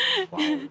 Jadi kayak kita kehabisan napas ya buat orang tua yang aduh gimana nih aku sampai selesai kuliah aja biaya kuliahnya tetap naik kan. Paling enggak SPP itu kira-kira naik di 6-10% tuh ada gitu. Belum untuk transport atau untuk akomodasi anak kalau ragamnya lah, activity lainnya, belum les balet, les anak, les coding. Uang buku, uang pagar. Pagar ya? Zaman dulu uang pagar ada. Pagar laut ya, coy. Tapi bisa madol ya pas waktu pulang sekolah. Tapi ya itu dia ya, maksudnya sementara untuk sebagai orang tua juga pasti pengen memberikan yang terbaik juga untuk pendidikan anak juga gitu ya. Nah, sebenarnya kapan waktu yang tepat untuk mulai mempersiapkan dana pendidikan anak? Ini cocok untuk aku yang belum punya anak dan belum menikah. Udah mau mempersiapkan dana pendidikan. Nah, 20 juta loh. Siapa tarifnya dulu udah. 28 juta tadi masuk TK loh. Iya, 2025. Belum. Tahun gua. Kalau 28 juta itu sebenarnya kita bisa punya pokok investasinya dulu nih senilai 1 M aja mungkin udah cukup ya gitu. Pakai aja lagi. Ada ekspresi yang gak ketangkap kamera tuh waktu kita udah dengeran serius ya? Mira, ya dengan 1 M aja. Iya sih. Aku juga bener. Aku bisa beli sekolahnya itu. Jadi untuk menuju ke 1 M pada saat mereka nanti masuk kan mungkin ada persiapan ya antara 5 sampai 10 tahun gitu kan. Ya kalau buat Mbak Esa mungkin masih oke Panjang lah ya, ya. panjang kan. Iya, tapi kan nanti ada suami juga pasti menambah Iya. kan. Hmm. Jadi kalau misalnya dalam satu rumah tangga itu bisa double income itu lebih baik ya. Hmm. Jadi pada saat kita targetnya itu di 1M katakanlah untuk bisa UKT atau SPP anak itu tercover dengan return dari investasi itu 8%, itu masih ke cover tuh. Jadi at least satu anak tuh 1M. Untuk bisa mengcover biaya hidup dia dan SPP gitu. Itu kisaran ya mungkin setahun itu bisa di 80 juta ya. Jadi kan kalau per bulannya bisa dibagi 12 lagi ya, sekitar 7 juta gitu kan. Kalau uang per semester tuh tadi 25 juta. Seperti itu Syai, kira-kira gambarannya gitu. Berarti strategi investasinya apa Mbak untuk bisa menabung? Maksudnya kan ya kalau saving pasti ya mungkin ada gitu. Tapi kan kita tahu juga di investasi kan ada banyak instrumen-instrumennya gitu Mbak. Iya, Kira-kira yang cocok apa Mbak? Nah gini, kalau misalnya kita breakdown lagi pada saat anak masih di usia TK atau SD itu kan kita mungkin masih muda ya, masih belum memasuki usia pensiun gitu kan. Nah itu kan bisa tabrakan dengan kita juga punya agenda lain ya gitu. Kalau misalnya anak masih kecil mah kita mungkin bisa lebih agresif untuk penempatan di saham. Nah kita memanfaatkan compound interest dari transaksi saham nih. Saham itu kan bisa at least dalam satu hari, kayak hari ini nih kan indeks lagi hijau gitu, cucok meong gitu. Nah dia bisa kasih return yang cukup positif gitu kan. Jadi kita bisa profit taking itu sekitar 1-10% per hari gitu. Itu gurih banget gitu. Gurih banget kalau tahu ilmunya. Kalau tahu ilmunya. Nah makanya jangan lupa belajarnya di Mega Capital Sekuritas. Nah lewat aplikasi investasiku kita juga ada untuk buat newbie yang mau investasi awal itu pakai dollar cost averaging. Jadi kita nabungnya berkala. Jadi kalau udah ada profit di saham itu bisa di compound lagi jadi transaksi saham lagi, atau kalau mau agak slow bisa ke reksadana kayak gitu. Jadi antara dua instrumen itu aja gitu. Kecuali kalau kita udah memasuki masa pensiun ya, maksudnya umur 50 sampai 55 gitu. Tapi kita masih punya anak masih kuliah gitu kan. Nah, kita mungkin udah ngumpulin duit itu untuk jadi obligasi gitu. Obligasi kan sekarang returnnya, yieldnya, nah kebetulan BI kan baru nurunkan tingkat suku bunga 25 basis ke 5,25 ya. Itu sangat ngedrive harga bonds di secondary market itu tinggi gitu. Nah kalau buat yang udah punya barang, maksudnya udah punya obligasi sebelumnya, udah pasti profit taking juga gitu. Betul. Nah kalau kita punya bonds di usia 50 sampai 55, at least kita sudah bisa stable ya untuk nggak trading saham terlalu gencar lagi gitu. Karena kan mungkin kita udah nggak terlalu punya banyak waktu gitu kan. Kayak gitu. Dan sebetulnya juga ya secara profile juga ya, kalau udah memasuki masa pensiun ya nggak masalah dengan gain atau cuan yang nggak terlalu spekta, tapi juga resikonya juga nggak besar gitu ya. Sementara kalau di usia produktif kayaknya it's time for bukan exploring ya, tapi ya mungkin ya masa belajarnya jadi lebih luas lagi gitu ya, lebih panjang lagi juga gitu. Untuk orang yang mungkin kayak masih skeptical gitu ya, kan kayaknya investasi itu buat nambah aset deh misalnya, atau mungkin untuk beli rumah deh. Emang untuk biaya pendidikan sebetulnya cukup relate, gimana tuh Mbak? Oh ya, itu berarti posnya ya. Untuk awal mungkin di pos-pos yang kan kalau dari perencanaan keuangan itu investasi itu targetnya 20%, tapi 20% itu kan pasti kepecah ya. Yang berapa persen nih untuk KPM atau KPR gitu kan, terus sama biaya sekolah anak dan persiapan dana pensiun kita gitu. Ya itu tergantung dari kita membuat persentase dari 20% itu mau dibagi kemana gitu. Memang itu harus penuh kecermatan ya, apalagi mama gitu kan, waduh pusing banyak urusan gitu kan. Kalau suruh ngurus mungkin bisa di salah satu pihak, mungkin di ayah gitu, ayah yang lebih bisa menstrategikan seperti apa portofolio untuk biar perkembangannya lebih tinggi gitu. Iya. Karena kan kalau dari sisi cewek biasanya ada apa ya, rasa antara logical dengan rasional, perasaan Iya, gitu kan, gitu ya. itu yang agak berat Feelingnya gitu. nih, gitu. Aduh, ini kayaknya buat anakku yang ini sama misalnya kamu berapa gitu kan, bisa jadi kan ada skala prioritas yang Iya. seperti itu Berbeda ya, gitu. pasti setiap keluarga. Memang harus didiskusin sih. Betul. Sama, setuju. tadi aku Mbak Mira tertarik soal yang kalau misal dari awal kita berarti saham dulu nih, lebih agresif berarti gitu Mbak Betul, ya? lebih Itu kalau agresif. misalnya belum masuk masih belum TK justru Iya, dari awal banget gitu dari sahamnya. awal banget. Tapi nanti kedepannya mungkin bisa lebih reksadana yang lebih aman begitu berarti Mbak? Iya betul, karena memang kita nggak bisa melulu berrely on dari saham aja, karena resikonya gede nih. Kalau misalnya Pasti. kita all in semuanya, chip in nih di saham, kalau kita tahu info-info orang dalam mungkin bisa ya, tapi kan itu kan bukan sesuatu yang bisa kita takar gitu. Jadi kita mungkin yang lebih general aja, kita ambilnya yang saham nih selama 3 tahun. Oke, jadi profit dari saham dikit-dikit, sebagian buat di compound lagi, sebagian untuk ditabung gitu. Jadi katakanlah sehari itu bisa cuan 100.000 aja, itu udah saving banget untuk kita. Bebannya nggak terlalu berat pada saat anak tuh kuliah, apalagi sampai kita harus jual aset nih dari KPR yang udah selesai, itu, iya. buat anak masuk kuliah, aduh mama harus jual rumah nih. Nah, gitu. Iya. jadi nggak ada lagi cerita, iya dulu nyekolahin anak jual sawah Sawah, gitu iya. ya. Mudah-mudahan itu udah menjadi cerita manisnya masa lalu aja gitu. Betul. Kalau sekarang udah tinggal jual saham. Iya, ini mah Bener, lebih liquid Iya kan. kan, Karena gitu. kalau kita jual properti pada saat anak masuk kuliah, itu kan kita hitungannya BU kan. Betul. Uang BU nih, Suka bukan uang. dimanfaatin ya. Nah itu dia. Kalau saham Amit-amit nggak ya bisa kita ada nego. di posisi itu gitu. Jadi kita harus lebih ini ya, mempersiapkan. Betul, gitu. betul. Ada do's and don'ts nggak sih sebetulnya pada saat berinvestasi khusus untuk dana pendidikan? Ada. Biasanya dari 20% tadi ya, percentage untuk investasi itu biasanya termasuk juga untuk kayak biaya jajan anak apa segala macam gitu. Jadi kayak ada kayak excuse gitu ya, itu yang kita mungkin agak nggak tegaan sama anak gitu biasanya. Aduh ini ambil dari budget kamu yang mana ya gitu kan. Kayak gitu. Jadi memang harus strict, cuman kalau anak tuh mungkin misalnya dia udah kekumpul, oh ya nih buat jatah buat kamu nih sebenarnya segini gitu kan. Tapi kalau misalnya ternyata itu udah lewat ya kita mungkin harus cover dari yang budget yang lainnya kayak gitu sih.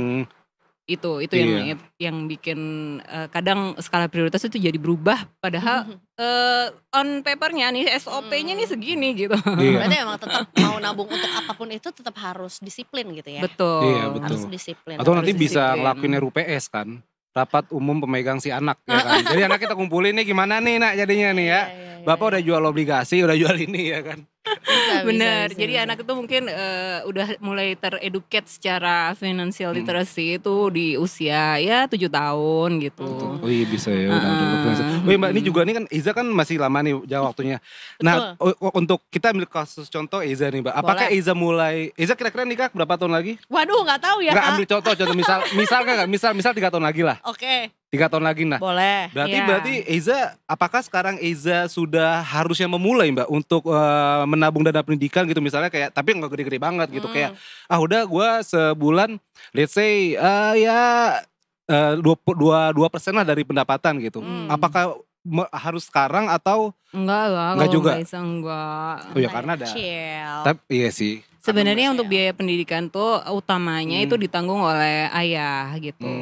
Nah kita kan biasanya uang istri kan. Iya, Iya. dengar ya itu laki-laki. Dengar itu laki-laki semua ya. Itu Yang aku patriarki. rasakan. Oh ya sekarang kan lagi hype banget ya. Jadi kalau boleh dibicarakan sih memang harus dikomunikasikan nih sama calonnya gitu. Nanti untuk kedepannya seperti apa gitu. Jadi dia Mbak Isa lebih prepare untuk dia happy gitu. Karena happy wife happy life. Betul. Happy life period. Ya, 2 lawan 1 sahabat ini lawan. Terus Mbak. Ya kalau dia happy kan, at least kalau dia kalau kita sendiri sebagai cewek kan ya pasti seneng dong untuk berbagi sama anak, sama suami gitu. Betul. Ya walaupun sebetulnya juga dari kiat-kiat yang tadi udah di share sama Mbak Mirna juga memang sebenarnya nggak hanya berlaku untuk dana pendidikan aja gitu ya. Let's say misalnya berinvestasi untuk ya mungkin kalau aku nggak usah dana pendidikan dulu, menikah dulu aja deh Kak. Iya, Gitu. tabungan menikah ya. Tabungan Siapa menikah nikah. dulu gitu biar uangnya tuh nggak tergerus oleh inflasi gitu, tapi justru malah beranak, bertumbuh. Gitu. At least dari pokok aja sih kita bisa dari pokoknya aja udah punya anak gitu. Anak itu yang kita anakin lagi uang beruang. Bener, uang beruang. Gimana ya itu? Ya, Terus. Tapi katanya kalau punya anak nanti dibukakan pintu rezeki lagi kan. Amin. Nah kita mau seperti Hikmah sekarang nih. Ganti segmen ya, tiba-tiba mendadak di tengah-tengah.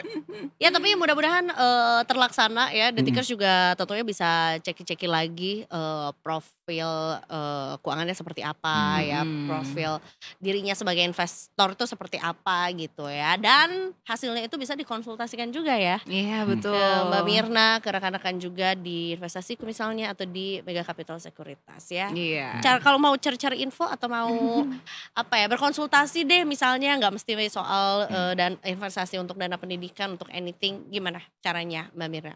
Boleh masuk ke web kita di investasiku.id.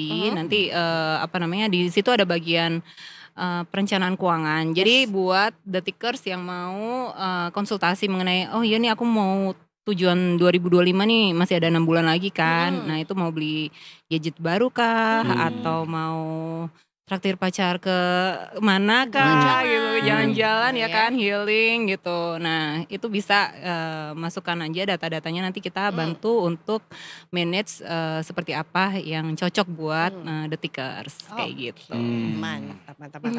Gimana? Sudah siap untuk berinvestasi? Sudah siap dong untuk dana pendidikan anak. Keren. Ditambah dana darurat, dana financial freedom, banyak pensiun dini ya kan. Nambah aset, Nambah istri, coy juga boleh ya. Bisa.